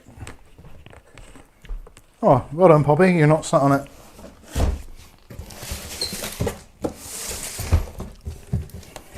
Now, hopefully this hasn't got any distinguishable marks on it, because I've not looked yet.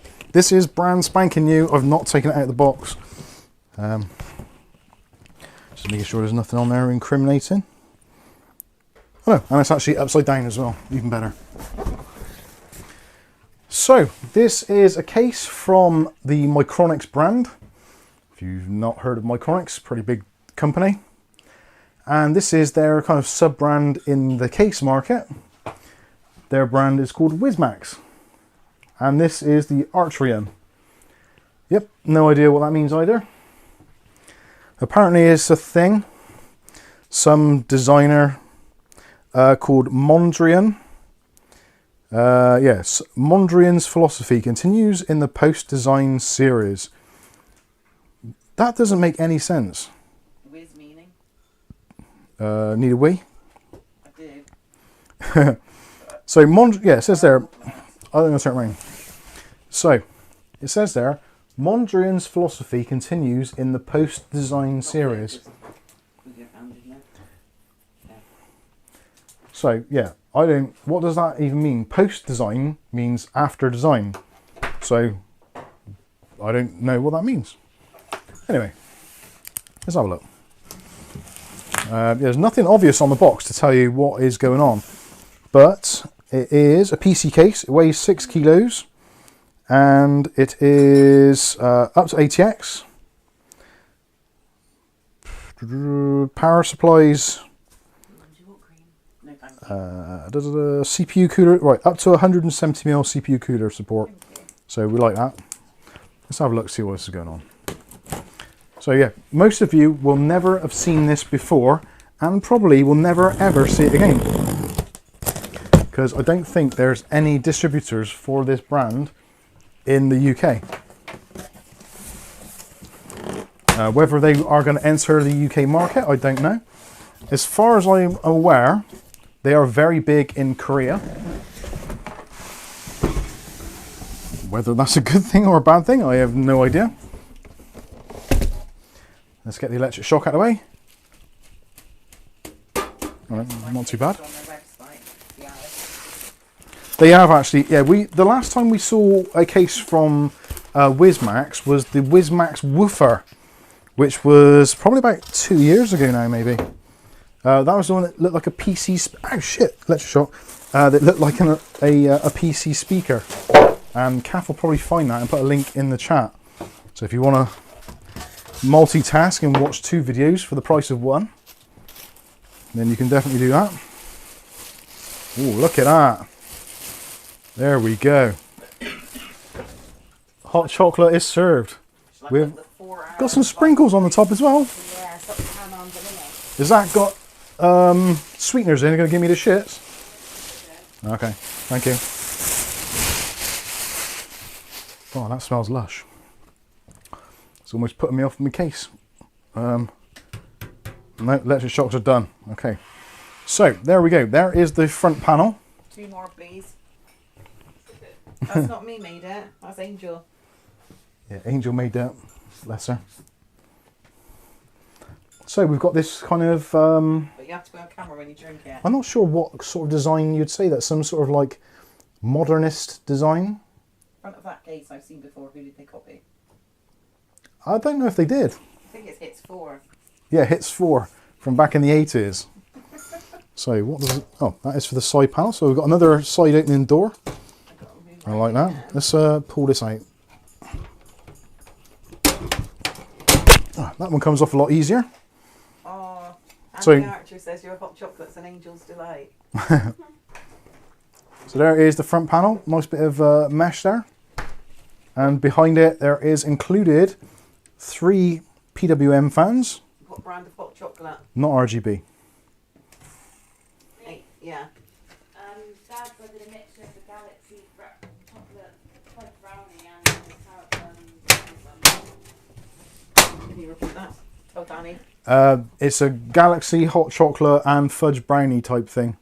It's Fudge Brownie Galaxy. Fudge brownie Galaxy And Cadbury's hot chocolate. and Cadbury's hot chocolate. There we go. Right, side view. What have we got? So we've got a massive glass panel powered by design. Different. A massive swing-in door, which actually I quite like that, even though it's covering up some of the PSU basement. PSU basement has got a nice bit of ventilation in there. Plenty of cutouts.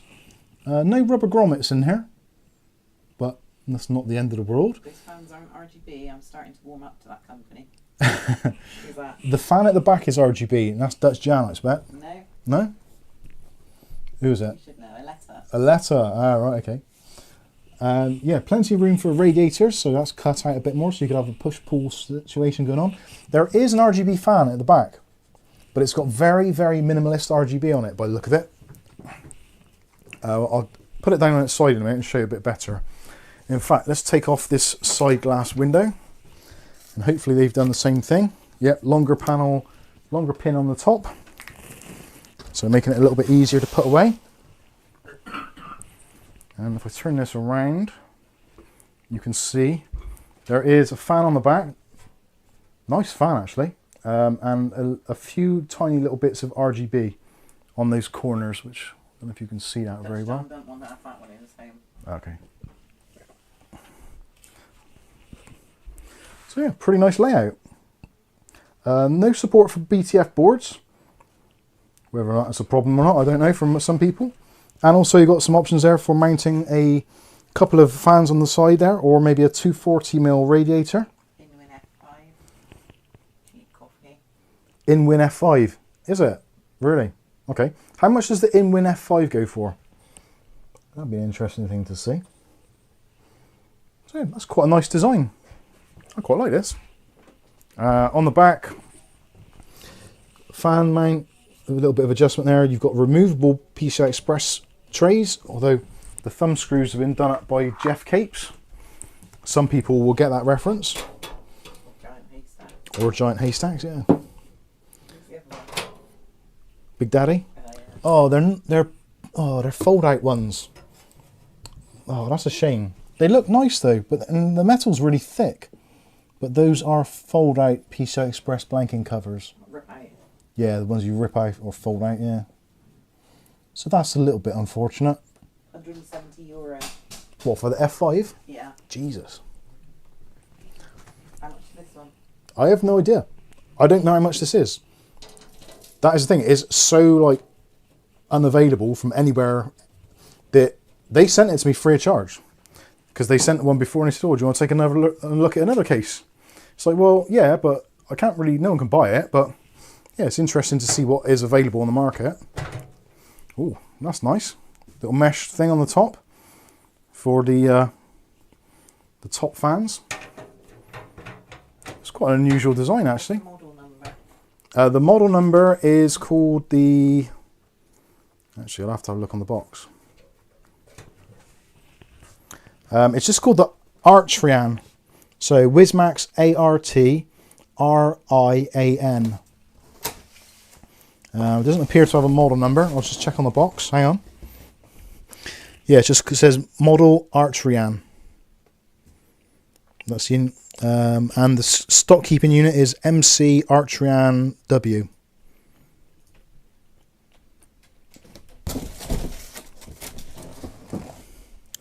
But this, you can actually put a 420mm rad in the front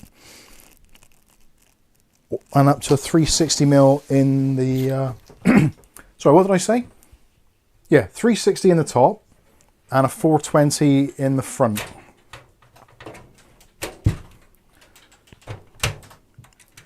Sorry, I just noticed I didn't put that back in properly. Anyway, let's move that round. Let's have a look, see what's going on in the back. So I can see where they've saved a little bit of money. The thumb screws are all plastic ones rather than being metal. I just put the link for the live stream. Oh, right, okay. I'm not sure if you built in it or not. It's 4 hours, so I imagine you must have. I did do a build in it, and I didn't do much after it. I was going to do another update, but I sold the PC like the next morning, so I couldn't. On the back panel, so there is a removable mesh filter there. So if you do want to put fans on that side section, you can do.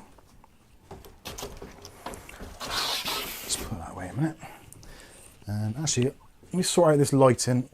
I meant to sort this out earlier, but I forgot.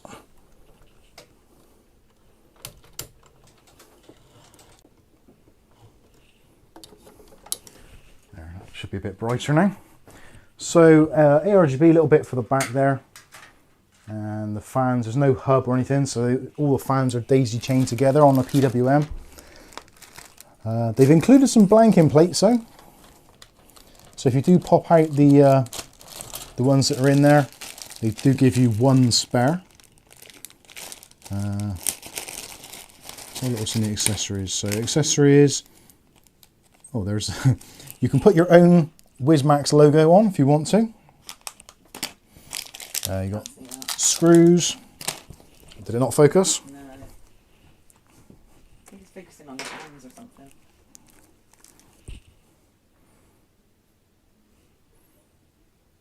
There we go. So WIZMAX logo, which you can install should you want to. Got some cable ties, PCI blanking plate, screws, usual stuff. So what we got? 2 drive trays. Looks like they might be, oh yeah they are, quick release drive trays. That's quite nice. Little spring loaded drive tray. So those go in there and push down, lock in. It's quite nice. Loads of room in here. Let's unwire some of this or unravel some of this. Is this a Mars gaming case? No, not that I'm aware of. Mars Gaming may do a version of it, but it's not something I'm aware of. This is literally the first time I'm seeing this case, so I have no idea. Yeah, so plenty of cable in there, nice and long. You've got your Type-C connector, you've got USB 2s, USB 3. Yeah, pretty good stuff. Let's get that out of the way so you can see it a bit better. Hopefully you can work out what's going on there. So massive PSU basement and foam pads as well, and also hexagon mesh to let the airflow through. Looks like the drive caddy is on a thumb screw. So undo the thumb screw and yep, you can pull the drive caddy out. So you can put a 3.5-inch drive on the bottom and one on the top, or a 2.5-inch on the top, or you can just leave it out altogether, and it looks like you can move it forward and back depending on the size of your power supplies, etc. That's locked in. And he's got a link to the Nice one. Thanks, Andy. Oh, what, to the Antec one? Not the Antec, this one? WIZMAX, yeah. Cool. Thank you. Where's that? WIZMAX's own site? Yeah. Yeah. Okay. So, yeah, pretty decent stuff, I think. Lots of cutouts and punch-outs and stuff to make a nice, clean build. And we'll take a look at the top. Actually, we'll do it on the other camera, I think. Let's go to the overhead. And hopefully that is somewhat visible. There we go. Actually, let's have a slurp of my hot chocolate before. No, you got to do it on camera. Lucky. We can't see your mustachio. Oh, it's hot. Losing the name. Yeah, who thought hot chocolate would be hot? Okay. Only 90 watching and only 56 likes. Come on, hit the like button. What's the matter with you all? Thumb screw in the back. You can remove this top plate.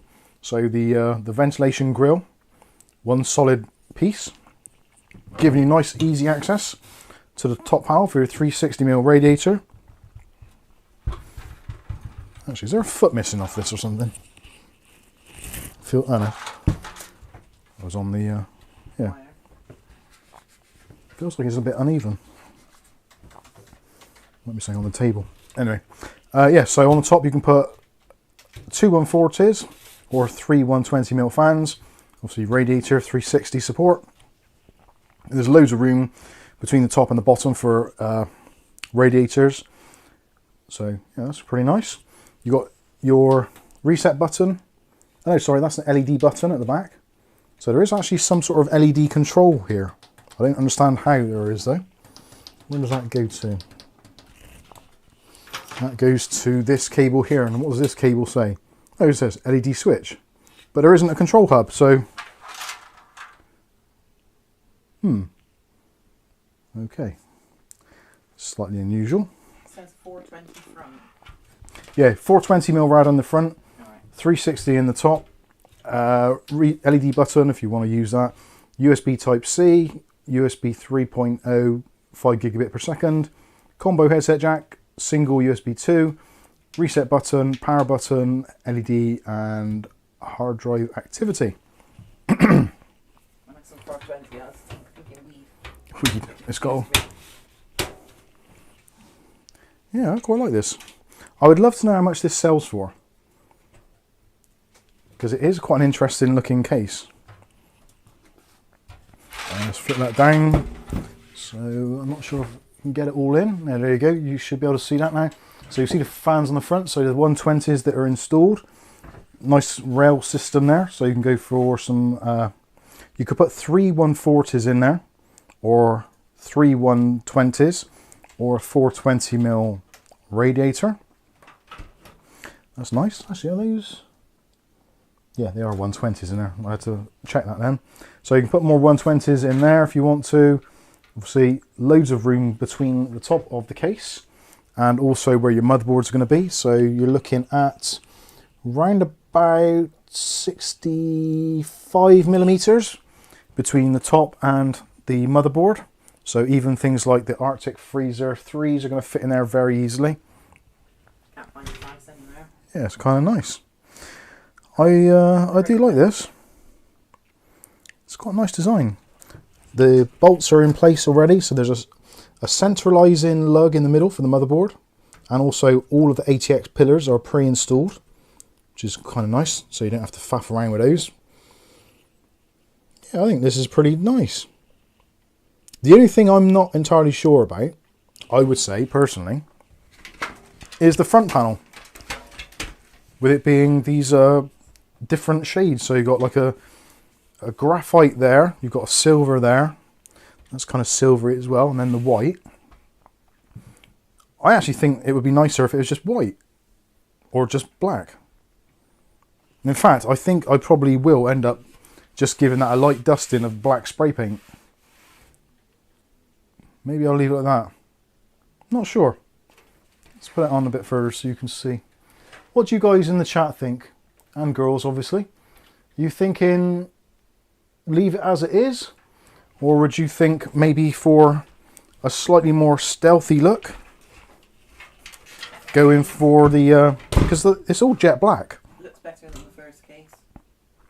I think you could argue, yeah, it is definitely a bit nicer looking, and also it's a bit more flexible. Because depending on what you want to do, if you want to put, yeah, flexible in a good way. Power slide basement's nice and solid. It feels sturdy actually. Does feel very sturdy. Although there's some design elements which are the same, like the hinges for the doors. Pretty much everybody does that these days. I think it looks good. It's different. Leave it. Blimey. From Viali. That is praise indeed from Viali. Thank you. Ugly case from Dutch Jam. Dutch Jan says ugly case. Right.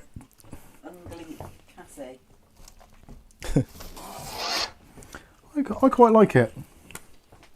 And in fact, I think...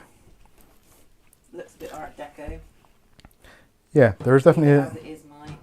Leave as is. Let's try and get his glass back on. Right, Last man standing, I like it. Come on, Babs. You can do it. Oh my god, the pressure is unbearable. Come on. You're nearly there. No, they've made the mistake of not having... Oh yeah. One of them isn't longer than the other, as far as I can tell. I quite like it they've made that they've turned that into actually a design element. So, powered by design, and that is covering up some of this structural area. Giving you like a full panoramic glass of that side panel anyway. Is it tinted? No, completely clear.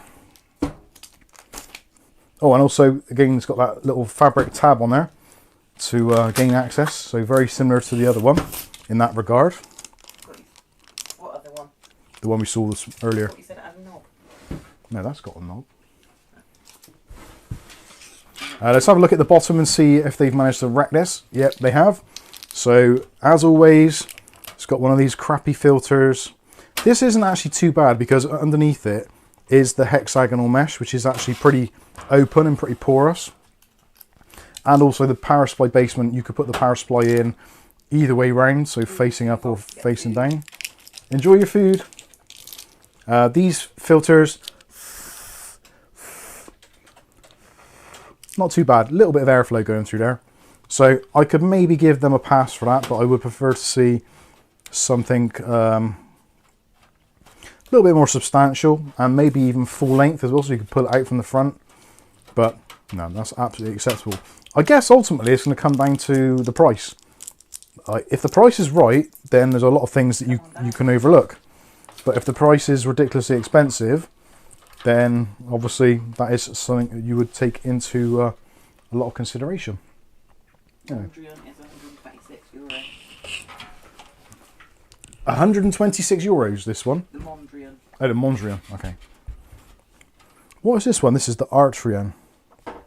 Sinister shaft. Looks like one I have repainted to move my old board into and have a birthday upgrade into a MSI Velux block. MSI Velux. 100R. Nice. 550 Tomahawk WIZMAX and R5600X. That's quite an upgrade. Seems that some of you are doing upgrades at the moment. I've noticed earlier that Rasher has been doing a little bit of an upgrade as well. Greg M. concerned about the airflow through the front panel. Potentially, I don't know. It's quite a nice open mesh, really. I don't really think it's going to be too bad. It's going to be better for dust. In person than what it Yeah, I think on screen it doesn't look. It looks quite solid. Are you distracted by the colours? Maybe a little bit. But it does kind of. Let me see if I can get you a bit zoomed in. Actually, better still, let's just put the camera right in front of it. Like that hot chocolate. That visible there. Yeah, so it's quite porous. I think that's going to be all right.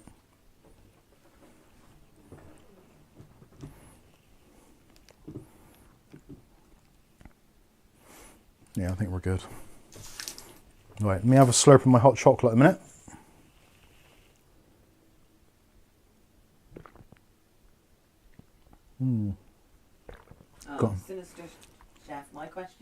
that. If didn't see it, would it be smart to flash the BIOS without the chip or just go with it? I would just put the processor in anyway. And see if it boots. If it doesn't, then you can flash it. Does Mark like this case though? Mark likes it. Mark's impressed. Thanks, Welly Bob. Yeah, it would be Welly Bob. Greg says that front panel is growing on me. I'm starting to like it. Yeah, it's a little bit different, isn't it? Airflow, I think, is probably going to be okay. Very much like the 011 side panel. Yeah, I guess it would be, yeah. Yeah, I quite like this. I think the ventilation on the side for the radiator, if you do decide to put one on there, the side panel, if I spin this around a minute, that ventilation there probably isn't enough for if you're going to put a radiator on the side. I think that would need to be wider. So if I was going to be critical about anything, I would say that is something which probably needs looking at. And there's a bit of flex there as well. So it's not a particularly thick piece of metal. But I think it would flow quite nicely. I think in Yeah. the designer studio that would look really nice. It looks 70s style from the front. It's got a bit of a slightly kind of retro look, I would say, from the front. But I don't like the front panel. Dutch Jan don't like the front panel. Letter, the front looks like something one might see in an art museum. Yeah, I think it's very much, and I guess the WIZMAX logo is meant to go there. So let's see if I can put that on without messing it up. No pressure. No pressure. Side intake too small. Yeah, the side intake is too small. It would be functional because it's hexagon mesh, so you can get quite a bit of air through there, but it isn't going to be. It's more going to be more restrictive than it should be. Hey, Flamey. WIZMAX. Hide it on a bookcase. Let's try and get this on straight. Or a bookshelf. Oh, you got fun with no ears out.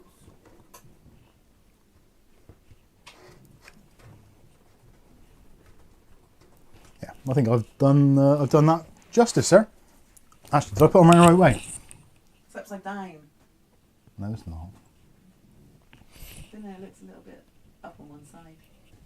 It's the camera. It's the camera. I did it all right. I'm not going to get a spirit level on it. Back to front, lol. Remember we did a whole motherboard video once, didn't we? The box upside down. It's weird because the WIZMAX logo, they've almost intentionally made it so the W has got like an I part of it, and the Max has got an I part of it. So it kind of looks like it could be any way up, any way, and obviously Z and X are one of those letters which can work both ways as well. So it's almost like the branding is almost like an optical illusion in itself. But yeah, I think I quite like it. Viali says, I like my new case, Be Quiet Light Base 900. Nice. iRulfman says it looks like InWin. Let's have a look at the InWin. Did someone say it was the F5? I think that was our Wolfman. Alright. Was it F5? Not sure.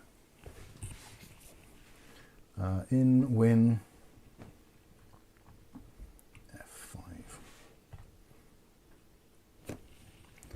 The Archer, just looking, and I see you did a review of the WIZMAX EM1 woofer. I've put the links in for the live stream and the thingy. Alright. Tell him. Yeah, the links are in there. They're in the chat. Right, so yeah, I can see the InWin F5, they've kind of taken some of their inspiration from that, certainly. Although that is a very peculiar setup. So yeah, not quite the same. Inman always did quite different ones, didn't they? Yeah. So anyway, I kind of like it. I think it's quite an interesting case. I would love to know how much it would cost either in Korea or wherever. I would love to know what the kind of like the UK pricing would be on this, because I would say, well, let me know in the comments, what would you, if you could find this on the UK market, what would you think the price is going to be? Not what would you pay for it, but what would you think the price would be? Now I can't see the comments because there's a grill here and it's filtered and I can't see anything hardly. So let us know in the comments section. I'll give you a couple of seconds or minutes to put some ideas in there. But based on the kind of the size of the case, the design of it, etc., what would you think the price would be if it was actually on sale here in the UK or in your country? Obviously, if you're in another country other than the UK, put your price and then put your country as well. So like X dollars USA or X dollars Canada or X dollars whatever, or Indian rupees or whatever. I don't know what they are. Yeah, whatever your currency is in your country, put what you think it would cost. And if you know what the rough translation is to UK pounds, maybe put that in there as well. That would be really beneficial. I think at the moment, Canadian dollars are like 2 to 1 against UK pounds, roughly. So yeah, Canadian prices will be like double or half of ours, if you get my meaning. What's the matter, Otis? You can hear Otis in the background there. He's whining away because Kath's gone out of the room. Sorry. That's right. I'm not sure if he wanted to go out or... Shall we go out, Oats? Yeah. Bless him. Yeah, I've dilly-dallied enough, so let's have a look and see what you guys are thinking. Actually, before I do that, I'm going to put my my bid in first. I would say for this to make sense and to be on sale in the UK market, I would say that this would have to be on sale for £79.99. I think £80, considering the case, the USB Type-C, the fans, the size, the glass, etc., I would say about £80. So somewhere similar to the price of the Corsair 4000D, the original one. So about £70 to £80. Because in fact, it's probably very similar to that, in fact, in the case of the kind of market it's designed to.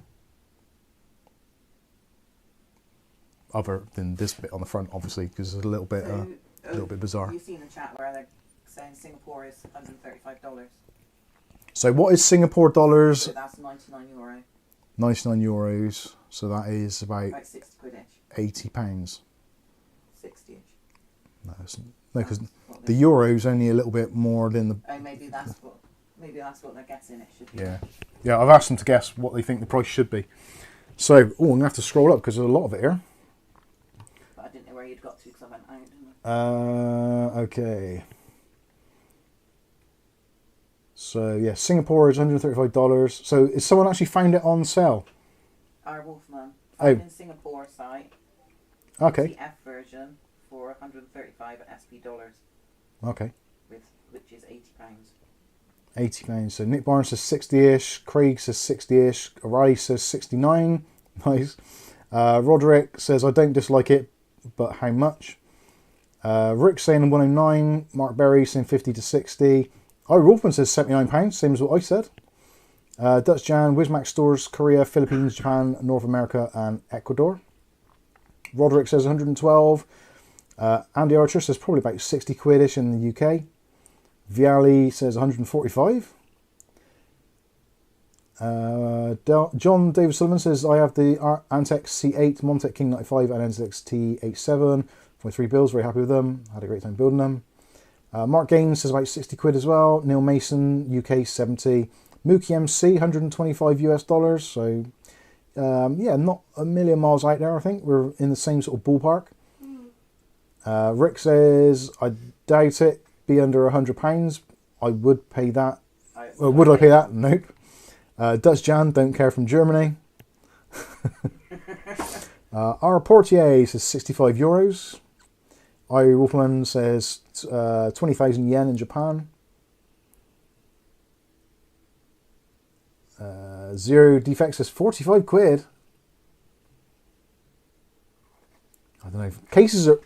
Cases are getting really dear at the moment. Like I said, because of the import costs and also the alleged tariffs, a lot of cases are getting very expensive, and even the good tried and tested ones are starting to creep up in price. So do kind of bear that in mind. We aren't in the same place we were a few years ago, where cases were kind of literally falling off trees price-wise. Even things like the MSI entry-level ones, like the Vampiric 100s and stuff, they're like, they used to be for like 40 to 50 quid. They're now like 60, maybe 70 in some places, unless they're on offer. So case prices are going up. Viali says I put 145 because I thought it would be a rip-off. Fair enough. John Davidson says 80. Aletta says free. That's the most I'd pay for it. Harsh. And then underneath, amazing how many people laugh every time I tell the truth. Yeah, that is true. So, okay. So there's a rough guide. So you're saying between kind of 60-ish, 50 to 60 to about 80. I think, realistically, if this was on the market, I think if it was on the market at £60, it would sell really well. I think at 70, it would be doing okay. 80, it would struggle. Was it? It would be about what I would expect it to be, but I think it wouldn't be really that competitive because people would just go for like Corsairs and stuff like that. So, yeah, I think arguably, so if it was 135 Singapore dollars, about 100 euros, about 80 quid. So, yeah, I imagine that they would try and sell it for about £80 and then have it on offer at various times for like 60, 65, 70. But certainly I think if it was available as a retail product in the UK for £60, I would buy one. Genuinely. I think £60 for it, because it's got like 420mm radiator support on the front, is quite unusual. And also having a 360 support on the top with the extra room, but actually not being a huge case. Quite often you get these cases where they will fit quite large radiators, but they're bloody huge. Like the Series 500 behind me, that supports a 420 rad up front, but it is quite a big case. And considerably more expensive as well.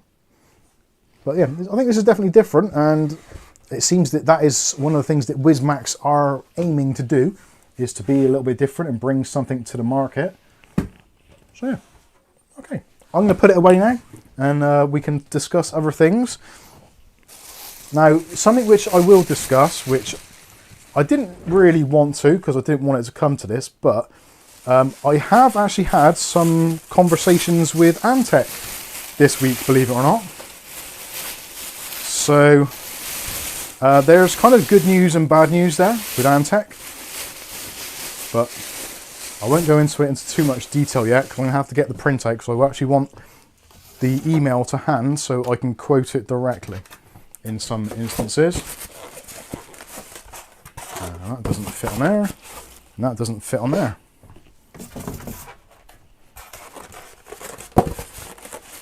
That don't fit there. It would be the last one, wouldn't it? It was a 50-50 and it took me 4 attempts. Not really, was it? It could have gone like some people sideways. Yeah. Not many.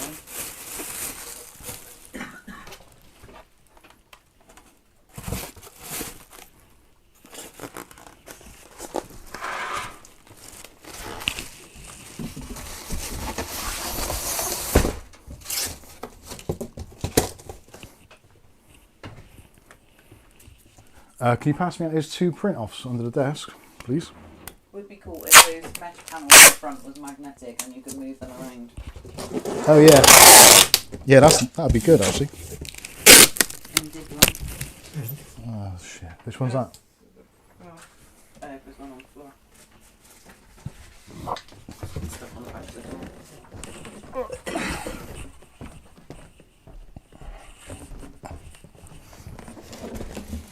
Oh god, it's getting a bit warm in here. I've taken the hoodie off. Hang on, microphone users, or no, not headphone. Oh, you know what I mean. Hang on, it's going to get my top off. Get my kit out. Is it warm in here or is it me? Yeah, Because I've been moving boxes around. I'm not. Let's sit your chair. You're going to get one of them soon. No. You have to have mine. Might need my glasses for this. Right. Let's see what you guys are saying in the chat. Oh, iRopen says found in Singapore site BTF version goes for 135 Singapore dollars, which is £80. So the BTF version, yeah, about £80. So the non-BTF version, about 60. Craig wants to pay 1,000 golden nuggets. 1,000 chicken nuggets. That'd be pretty good. Carousel says 135. Okay, got you. Right, let's just catch up a minute.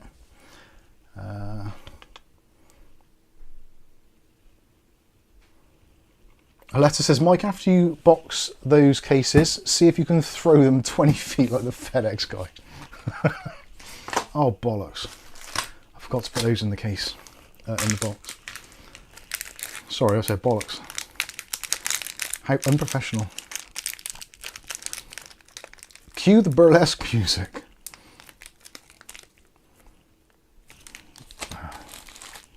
Thanks, Riley. I noticed now.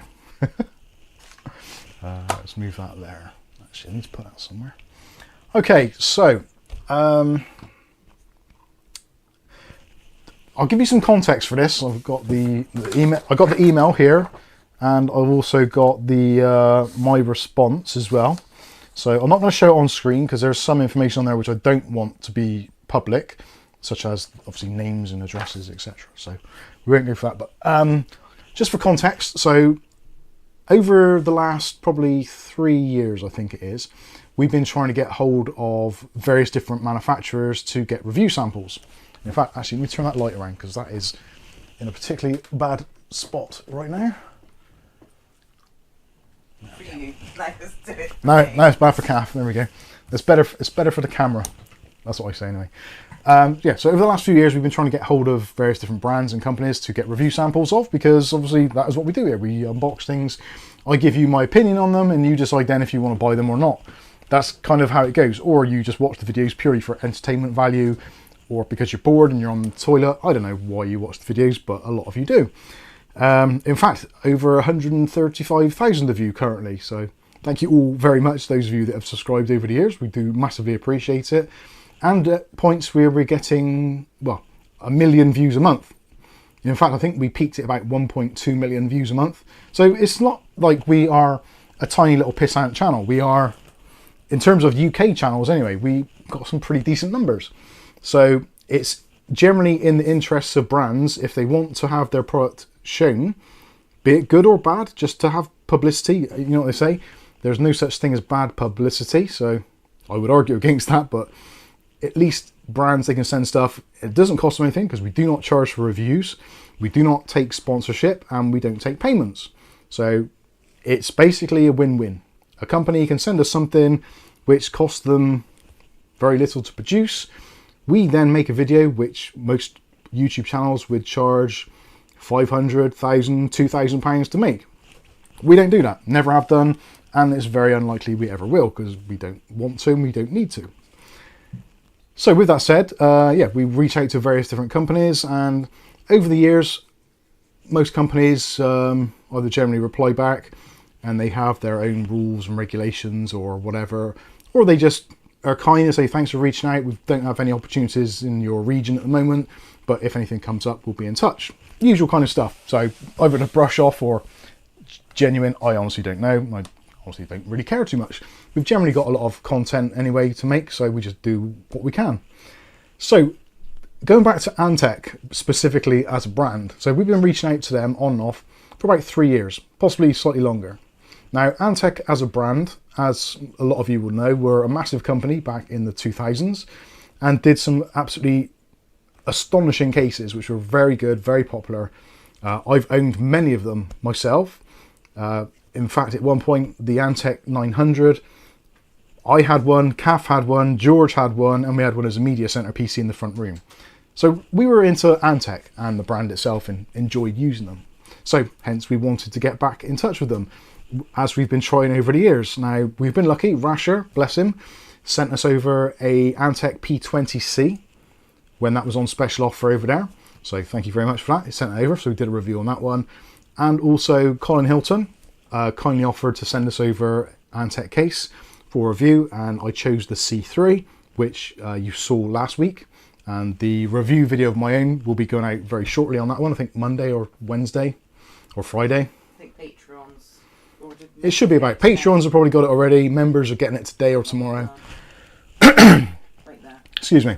Anyway, so the we've been reaching out to them, and out of frustration, and when we've discussed this on the live streams and in also videos, we've mentioned the fact that we've been asked to review certain Antec cases. Happens in the comments section, happens in the live stream, in the chat, etc. Mike, what do you think of Antec, blah, blah, blah? Can you review Antec, blah, blah, blah, etc., etc. It's like, the answer generally was the default thing of, no problem, we'll see what we can do. We'll reach out to Antec or see if we can purchase one. So at the time, reached out to Antec various times when we've actually been approached by viewers and say, look, Antec, our viewers are asking for it. Is there any chance you could send us a review sample? Now, we don't want to keep it. We're quite happy once we've done the review, box it back up, stick it in the post with a postage paid label, and it's done. So effectively it's costing them nothing other than the postage to and from our location. Or we would pay, wouldn't we? I think we said in the... I think at some points we did say that we'll pay, but that is a little bit expensive these days, so we probably would avoid that if possible. But obviously a company, if they want free advertising or they want a free review, the pay and the shipping, I think, is the least they can do. Mookie says members got the review today. All right, nice one. So with that said, obviously repeatedly asking Antec the same thing, and also out of frustration, we've mentioned on a couple of live streams as well, like if you want to see Antec on the channel, we're doing what we can to get in contact with them. You've got to do the same thing as well. So as viewers, pester Antec and say, would you consider sending review units to Mike's Unboxing so we can check them out? We have suggested that, and we have mentioned it, and people have mentioned it to us. So it's not like we've got together a group and pitchforked to try and get Antec to send us review samples. It's just... I think it's people were asking in the chat, and you said, well, I've contacted them. You try contacting them if you want them to do it. So purely out of frustration because of continually getting crickets from Antec. We just explained it, didn't you? So yeah, gone through all that, and so now whenever, because I've actually followed Antec UK on Facebook, and Wolfman, I have sent them emails multiple times. thank you, Irie Wolfman. So I know there's a number of you, God bless you, that have got in contact or tried to establish contact with Antec on our behalf, and we are eternally grateful. This week, another YouTube channel, who I will not name, was doing a live stream of a Antec case PC build. Now, the channel itself is a little bit smaller in size subscribers than us and view count, but certainly a very good channel, and they do excellent reviews. So that is no way influencing it, but I thought to myself at the time, like, it just seems a little bit weird. Like, I know we do things a bit differently here, but we try to do things honestly and kind of grassroots as we possibly can, while we can, to try and give you the best kind of opinions. Now, it may be my opinion, not a scientific thing, but it's our opinion, and hopefully some of you value that. So I noticed the live stream from this other channel was going out, and they put it on Facebook. So I think Antec might have posted it. I'm not too sure. Basically, the video stream was in conjunction with Antec. Antec had sent them the goods, etc. So I just put in there, like a tongue-in-cheek comment, at Antec UK, I'm still waiting for my reply. So that, I think, is a relatively kind of harmless thing to put on a stream or onto a chat in the comments on Facebook. Pretty moderate. So after, I copied the stream information, posted it onto our Facebook, and put at Antec UK, still waiting for your reply. Out of desperation, it's like, come on, like, you're obviously active in the UK community for YouTube. Can you please just get back to me? So the answer I got on Facebook was, we have tried getting back to you, but you do not accept DMs. Now, I can show you on my phone that I have actually reached out to them directly with a direct message to Antec UK, which I will get up on my phone right now. It's probably ages ago, actually. Oh, typical, I can't find it now. Last one standing says, Mike, it's the Bristol accent. Yeah, it probably is, yeah. Oh, typical, I can't find it on here now. Why is that not on there? Because you delete stuff. No, it was on my, it's on my PC, I'm sure it is. I looked at it earlier. Probably is in here somewhere, I'm just gone blind looking for it. Chats. Oh, why can't I see that? Anyway, I would have shown you it. It's on my screen. I've got the information. So yeah, they said, I emailed them twice saying, look, please can you get in touch with me, blah, blah, blah, interested in reviewing your products. I left it a while, no response, so I sent them another message. Now obviously if you're sending someone a message, that means that even if you've got your DMs turned off, they can still reply to a message you've sent them, because that kind of opens up the gateway. So that I thought at first was a little bit disingenuous. So I said, well, please send me an email, mike@mikesunboxing.com, because that way they know it's me and an email's considerably easier. Yeah, I thought they just randomly sent it eventually. I didn't know you'd had all this contact. That was, yeah, this was prior to it. I didn't know that. Yeah, Right, so anyway, I got an email, and I'm not going to read out the whole email because this is going to bore the shit out of you, but I'm going to take out some key points here. Basically, they've explained why they don't want to work with us and some of the reasoning behind that. So first of all, the introduction was, I would prefer for you not to spam out channels regarding sample requests, etc. I will be honest, I was put off when a few months ago you asked several of your friends and or family members to send me messages asking us for review samples for the channel. So obviously, yeah, I didn't ask friends and family to send emails or messages to them. Your viewers. As far as I'm concerned, yes, some of you are also friends as well, but ultimately you're viewers and you're requesting it. So I've said to you out of frustration, can you contact Antec, because we're getting no luck whatsoever, so maybe a little bit of external pressure might be helpful. So yeah, they say that we're spamming them on their channels, which I would slightly disagree with, but whatever. The person's saying, I noticed this, it was around the time I took over marketing at Antec. I have been at Antec for 12 years, but for the marketing side, it is a role I was asked to do around September or October of last year, which kind of coincides when we've ramped up our attempts to get in contact with them.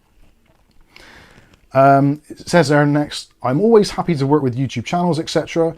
But when the channel sends messages publicly on our channels asking for samples, etc., it does not inspire confidence in you as a channel. Sorry, it does not inspire confidence in you as a channel partner for us. So, Wolfman said, I did it of my own accord. Yeah, I know. Most of you did. Probably all of you did. I don't know. We have coerced it a little bit. Who did it. Yeah, we don't really know who's done it. I know Colin did, because he said, right, they won't reply to me, so I'll buy you a case. Which, yeah, so I know that for a fact. I'm not saying I won't work with you, but the way you have handled things in the last few months has made me feel very cautious about working with you. If you want to work with us, we can consider it, but you need to outline a clear plan of what products you would like to review and an outline of the video content with details on any build and what components will be going into said build. We don't work with reviewers who only unbox the product. We work with channels who can create a full system build with a clear outlined plan for us to evaluate the validity of the sample provisions. Honest reviews are welcome, even with negatives. You have most likely seen other reviews of our products and they are mostly positive. And this is a testament to our products we have released in the past 6 to 12 months. If we then offer to send you any loan units for your content, would you be able to ship them back to me at a UK address? So basically they don't want to send it to unboxing channels, and also they have cautions about the way that we work. And also it would appear that they would like to have some kind of editorial input or editorial control over the type of videos that are created and also the parts or components that are used in those videos. So that is their response. I don't know whether I'm going to read out my entire response because it is quite long, but my initial thing was, firstly, thanks for the reply, finally nice to get hold of someone there. At this point, I am merely doing this out of frustration as we are getting pressure from our audience to feature Antec cases.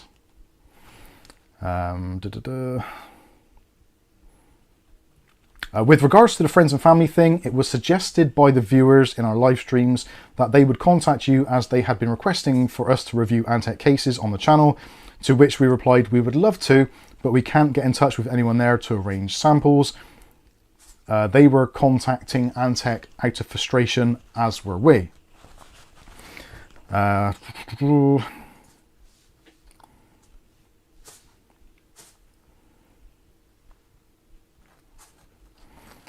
trying to think of what else I've said there that actually is relevant. So I just said we are a rarely large channel in the UK market with over 1 million monthly views and 135,000 subscribers, and we have tried multiple times to get in touch with anyone there. We have tried multiple times to get in touch and try and help your brand and appease our audience, because obviously we want to give the viewers what they want, but it's not always possible. So we're looking for help from them in terms of that. I said most brands decide, where is he? We don't charge for reviews or sponsorship, so it would have cost you very little to reach a pretty big number of potential customers. All we ask is that we keep the review samples or are provided postage paid labels to return them after use. So I think it's pretty fair. I would also like to mention that regarding reviews or unboxings, we do not discuss these with brands prior to the videos as they are unscripted and unbiased. Companies are welcome to include cheat sheets or review guidance, but those are used only as pointers and may not make it into the video unless deemed appropriate. If Antec require a more structured or planned video format, we would not be able to work with you in that way.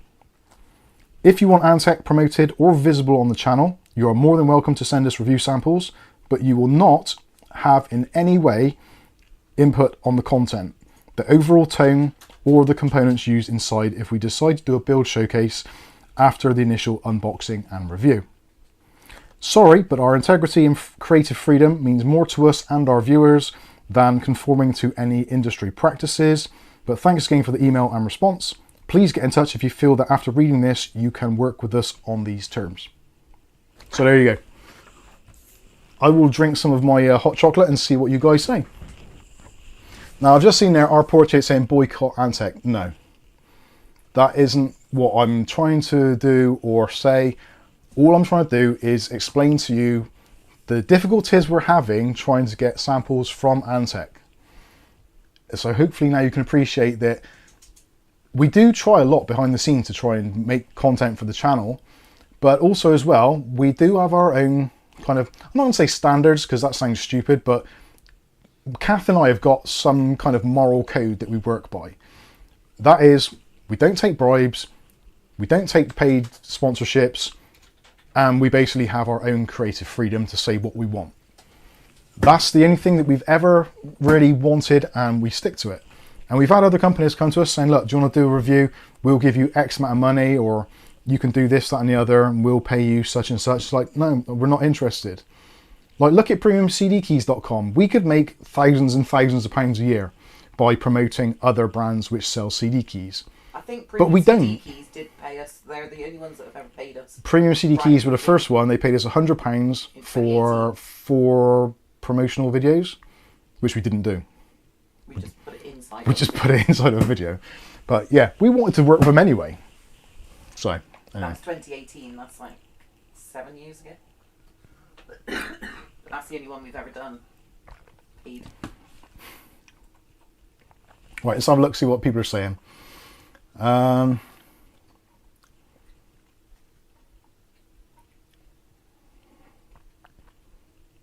David John Simon says, yeah, I put a comment in the C8 video. Iroman says, I've sent them emails multiple times. Last Man Standing says, Mike, it's the Bristol accent. It probably is.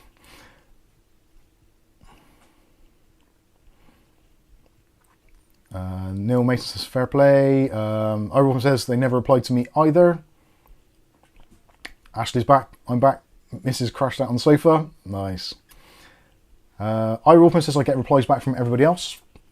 Zero Defect says lol, Antec messed up. I didn't really mess up. It's just that's the way they want to work. That's fine.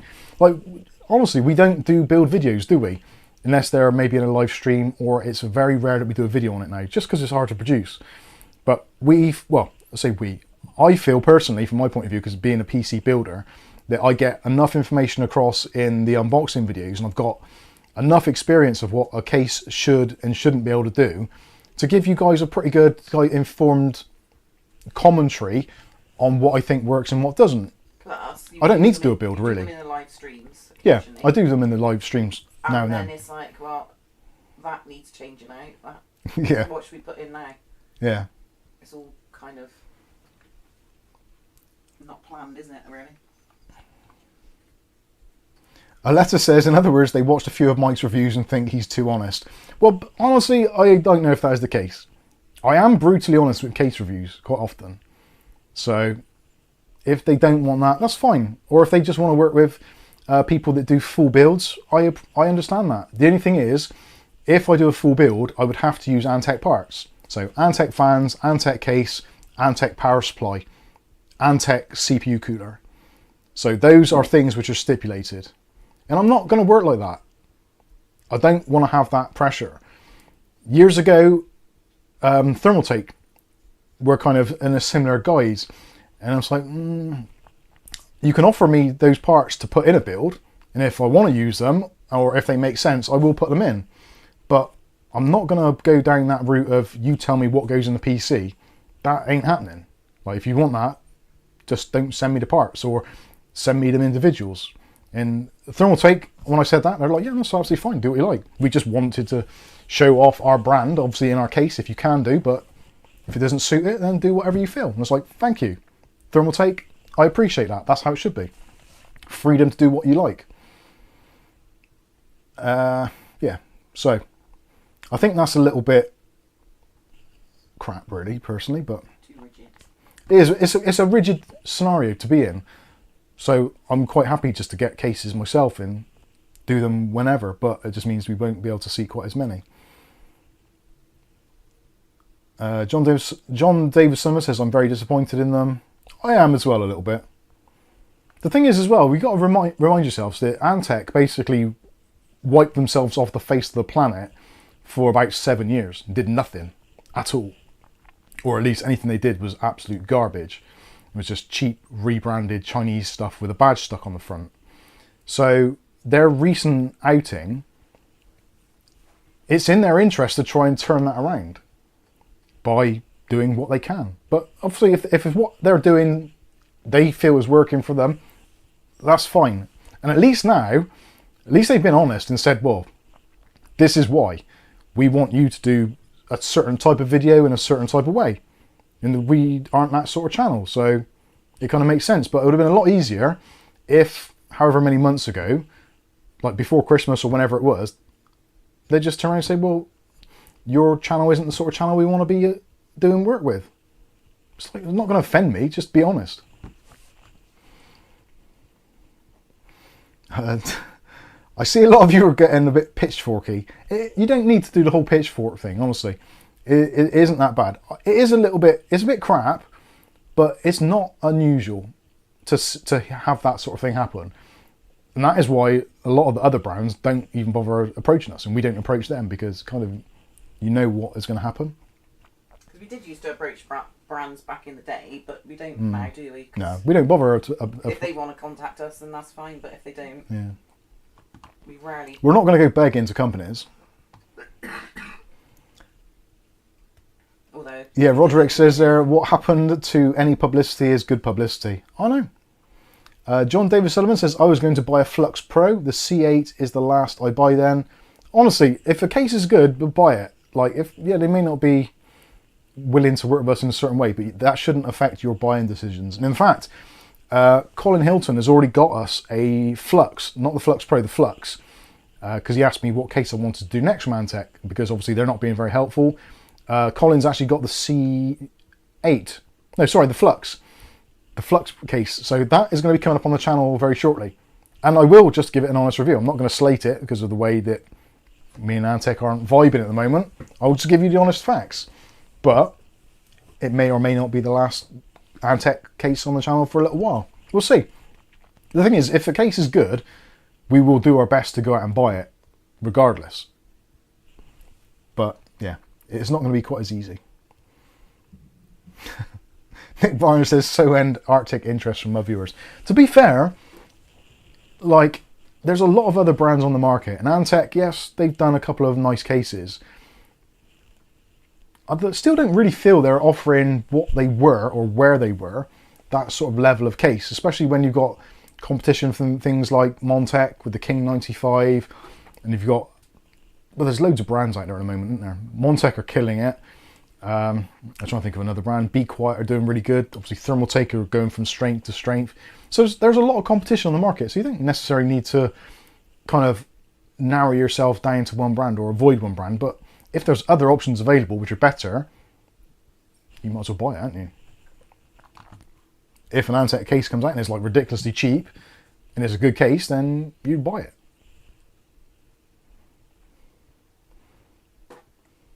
Fractal are good.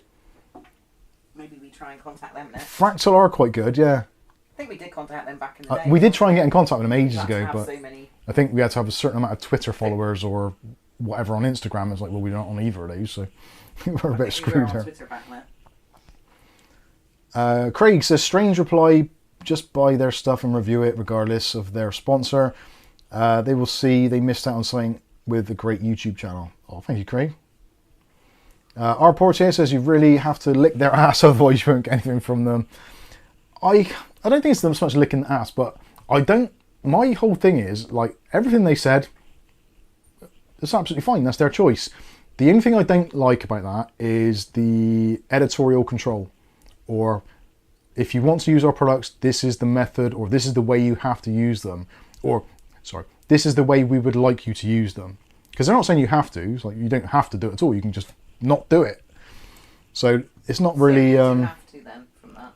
Well, you don't. You've always got a choice, haven't you? You can either choose not to do it at all, or do it how they want you to. Much like everything in life. If they work with you, then you have to do it. Yeah, it's just, yeah. I would imagine there's going to be some channels which are big enough that they'll turn around and say, actually, no, piss off, we'll do it however we want to. If you don't like it, don't worry about it. But then potentially, because Antec is a fragmented company, there's Antec UK and Ireland, and there's Antec USA, there's Antec Taiwan.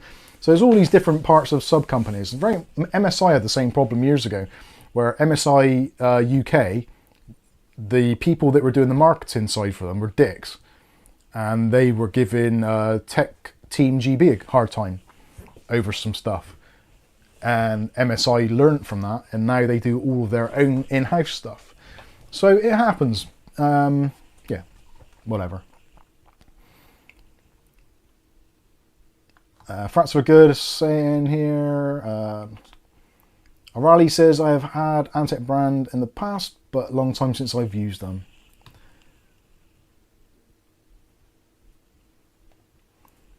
Ashley says, I get why they want their products showcased in the best light, but a sense of realism of the PC component market helps. Yeah, that's the thing, because like, if you're going to build a PC, I appreciate that, yeah, they would like to see you using all of their products, like the Earthwatts power supplies or whatever, and their P-series fans, but it isn't always like that. Quite often, if you're building a PC, you'll have one brand of something, a different brand here, maybe an MSI motherboard, a Gigabyte power supply, a Asus graphics card, thermal tape RAM, whatever brand of storage. And it is all a bit mix and match, especially as well in the UK market, where we don't really get as many products as other countries do. So we're kind of a little bit limited on what we can buy anyway. Our Wolfman, I love how they call themselves UK and Ireland, but in Ireland you have to buy from Germany. Yeah, that's true. Darren says try Cooler Master. I think we did reach out to Cooler Master. I'll be honest with you, I think Cooler Master are in the same boat. From what I've heard previously, they are quite strict on who they will seed products to and how they go about it. And we did do not a very kind one to them, didn't we, at the beginning? Yeah, that's true. Yeah, one of our first early videos on the channel, we absolutely slated 2 of their cases. So yeah, I think we burnt that bridge a while back. Skystalker says, I was considering Antec because I consider them as A-tier brand. I'm beginning to revise my view. The thing is, they were in the day. Antec was an amazing brand, and they really did change the face of the PC case market.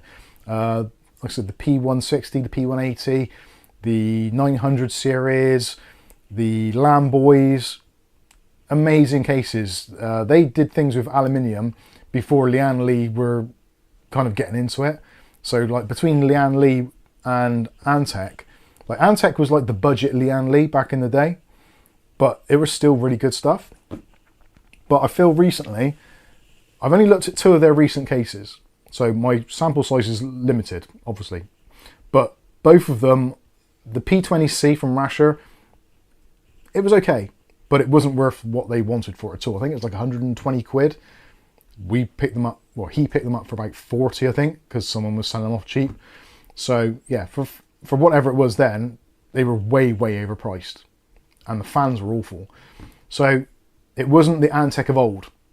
And now I think with the C3, which you saw on last week, like the power supply basement, the build quality, I don't know. It looks nice. It's a great looking case. And I think they've nailed design in terms of the looks.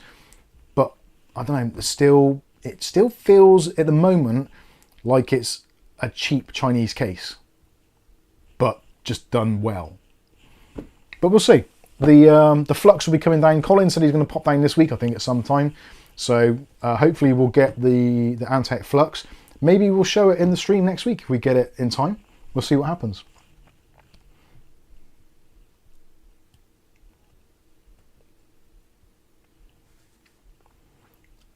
Sky says, I've built a lot of systems recently, almost exclusively TT Bruce. Is that brand? Yeah, thermal tape brand. They are consistently good quality and reasonable cost in my region. I think I will continue that. Yeah, I like thermal tape cases. They're a little bit quirky, some of the designs, but overall, it's hard to fault most of them. I think that's meant to say because they are. Oh, because they are consistently good. Okay. John Davidson says the C8 is the better one of the C range. I think it probably would be, yeah. I did see the review of the C8 curved wood, which is a bizarre name in itself. Like, we've all got curved wood, really? Well, half of the population anyway. Yeah, seems like an interesting case. Fantex cases, sounds the same but better. Yeah, I liked the Fantech, the idea behind Fantech. They did some weird things, like the RGB fans had the weird JST plugs rather than being just a normal like 3-pin 5-volt addressable RGB, which I prefer. A few little quirks. But yeah, all cases have their downsides. There's not going to be a case which is perfect. There never will be. In fact, I should start the channel again and call it like the search for the perfect case, because that journey could go on forever, because there's never going to be one. But it's just working out the pros and cons of seeing what is good and what is bad and what you can live with. Should we give out some memberships? Yeah, let's give out some memberships while we're at it. For those of you that have stuck around long enough, bless your hearts. All 90 of you. There we go. So we've gifted 5 Mics Unboxing reviews and how-to memberships. So you get a month's early access to the channel and also Discord perks if you request them. So Neil Beaumont has been gifted a membership. Sir Larry the Cat. Danny QFC. QFG, sorry. Glenn. Bless you, Glenn. Gamer World YT. And that is it. That's 5. We got another 5. No. Is that all we got? Yeah. Tight ass. There we go. Anyway, so yeah, I don't know. Like I said, we've tried. We've got the response that we wanted. So we kind of, I feel like I've kind of sort of put it to bed now. I kind of knew that the Antec thing wasn't going to work out well. I just had that kind of spider sense that they're taking so long to get in touch. Like, again, some brands are really easy to get hold of and to get in touch with and communicate with. Obviously, again, I've got to shout out Thermaltake. Thermaltake have been absolutely fantastic for us. over the years. Extremely easy to communicate with. Any problems, any questions, any requests, just drop them a message or drop them an email, and yeah, nothing is ever too much of a problem. And if there's anything that needs fixing, they fix it and it gets sorted. So yeah, we do genuinely love working with Thermaltake, not only because their products are excellent, but because the kind of the after sales and our communications with Thermaltake's always been excellent, both with Thermaltake UK and also the HQ as well. HQ have been brilliant. Dom is gifted some memberships as well. Thank you, Dom. Much appreciated. John David Sullivan's been given a membership. Stephen Anderson, Mark Marlowe, Oik, or Ack, and Vader Racing VR. That's a great name. Sinister Chief also says, love this channel, to be fair, have learned so much. Oh, thank you. Dom says, was lurking long enough, so I'll match another 5 memberships. Thank you, that's very kind of you. Bless you, Dom. Alexa says, as far as I'm concerned, the Thermaltake CTE C750 Air is as close to perfect as I found. I love it. Awesome. I'm glad you like it. Sky says, very strange, I lost my membership. Need to fix that. Don't know what happened there. Don't worry. Crazy stuff going on.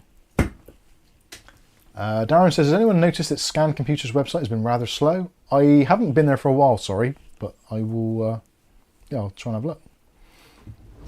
David Underhill's also gifted 5 Mike's Unboxing Reviews Now 2 memberships. Bless you. So Derek Dixon's been gifted a membership. Also Nick Wilson, Stephen OBG, God Rowski, and Nivado Alkmin. Sorry if I read that wrong. But there you go. Thank you very much, David Underhill. Much appreciated. Thank you for doing that. You lovely people. What was that? Oh, Wolfman says Mike loves it too. What was that? And Viali has been nearly 12 months a channel member. Thank you very much, Viali. Oh, done that wrong. Yeah, we need to work on some new merch to give out to members who've been long-term members. We'll have to find something. I'll have to give you an Antec t-shirt. that'd be amusing. Oh dear. Okay. Right, so I think I've covered pretty much everything that I wanted to cover. I was actually planning on doing a build in tonight's video in the Antec C3. I've got the bits I need now. I've got my power supplies with the modular cables, which was kind of a prerequisite of that. So I think unless something changes, we'll try and do that next week's stream. So we'll actually try and do a build in the Antec C3. It will be an AMD build, so it'll be a Ryzen 7 7700. Those are still crazy deals on AliExpress at the moment, like 150 quid or less for a Ryzen 7 7700. It's a cracking chip. You can't beat it for the money. You honestly can't. And if you're buying chips from anywhere else other than AliExpress, like, you're potentially spending way too much. So look out for those. We put deals on them when they're about over on our Discord in the Bargains No Chat. I'll put links for the Discord just in case you're new here and you haven't seen that before. But yeah, you can get some really cracking deals. Right. I think I'm on my 5th or 6th processor now of that particular type, the Ryzen 7 7700s. They don't always turn up very fast, but normally somewhere between 5 to 10 days. But to save almost like half price, it's awesome. Have you got the mummy bloke? Bobblehead? Yes, Yeah. There in the box. Yeah, that's what they said. You need a bobblehead of him. Oh, right. Arnold Vosloo. Arnold Vosloo bobblehead. I have got one. It's tucked away up there. No, that's the Boba Fett one up there, isn't it? Where do I put the other one? Not sure. No, because Bob, he's there. Oh, I know where he is. He's in there. So I didn't want him to get the box wrecked.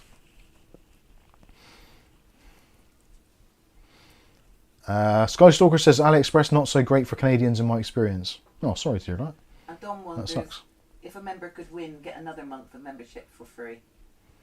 Yeah, you can win membership. Yeah. If you're already a member, you can. If you're not, if you've won it once, you can win it again. Yeah. Once you're not a member, I think. Yeah, but also if you're a member and you're like you're paying, you basically get an extra month free at the end. So when you stop paying, you get an extra month anyway. Oh right. So it just tags it on, I think. I'm not too sure. I think that's how it works. Does it come with vinegar? It could do, if you ask them nicely.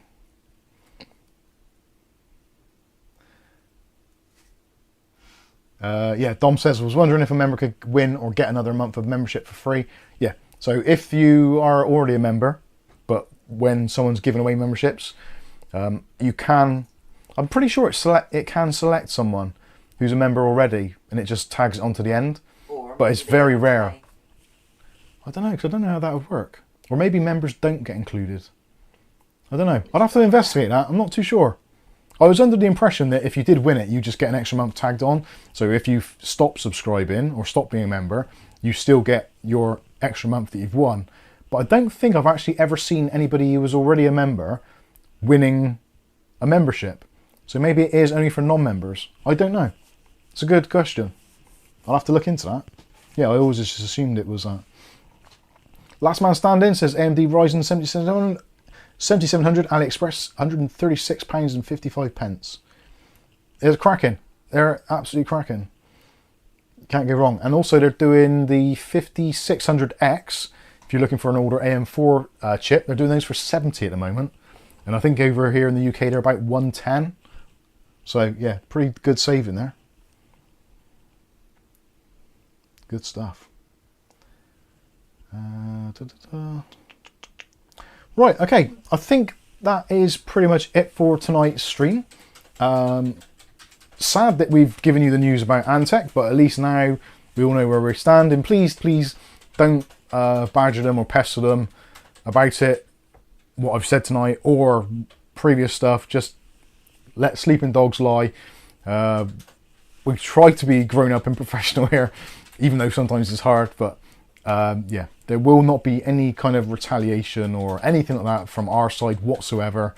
It's just one of those things. It's unfortunate. If that's the way they want to work, they're extremely, yeah, they're entitled to do whatever they want to do. It's their company ultimately, and the guy who's put in charge of it, it's his decision. So it is what it is.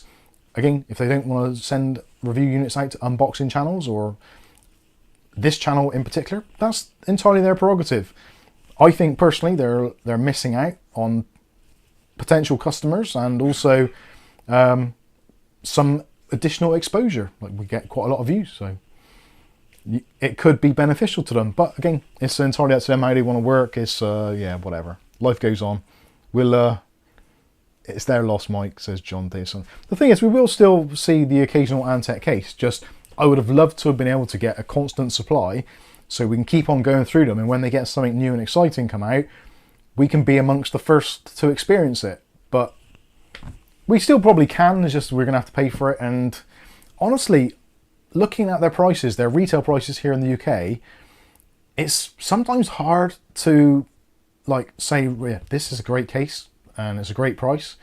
Quite often it's like, well, this is an okay case and it's priced reasonably. So I don't think their pricing is quite right at the moment. I think it needs a little bit of kind of alteration to bring it down a bit. But then the pricing is mad at the moment. So yeah, 1 minute everything's up, everything's down.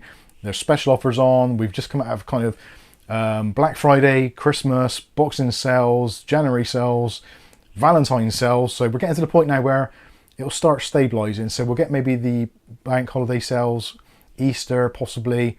But after that, it's all pretty plain sailing. So that's when we see what the true prices are going to be reflected. So looking forward to the summer.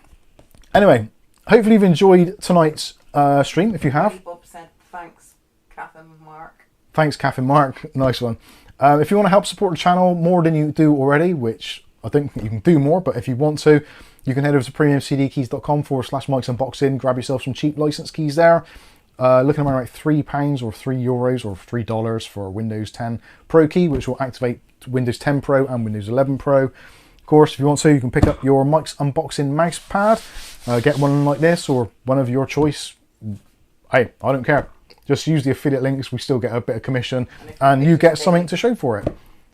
Happy days. Yeah, I think that's going to pretty much wrap things up. I've been Mike. This is Mike's Unboxing Reviews and How To, and hopefully we'll catch you in the very next video. Thanks for watching. Have a fantastic weekend, and we'll see you on Monday. Thanks for watching.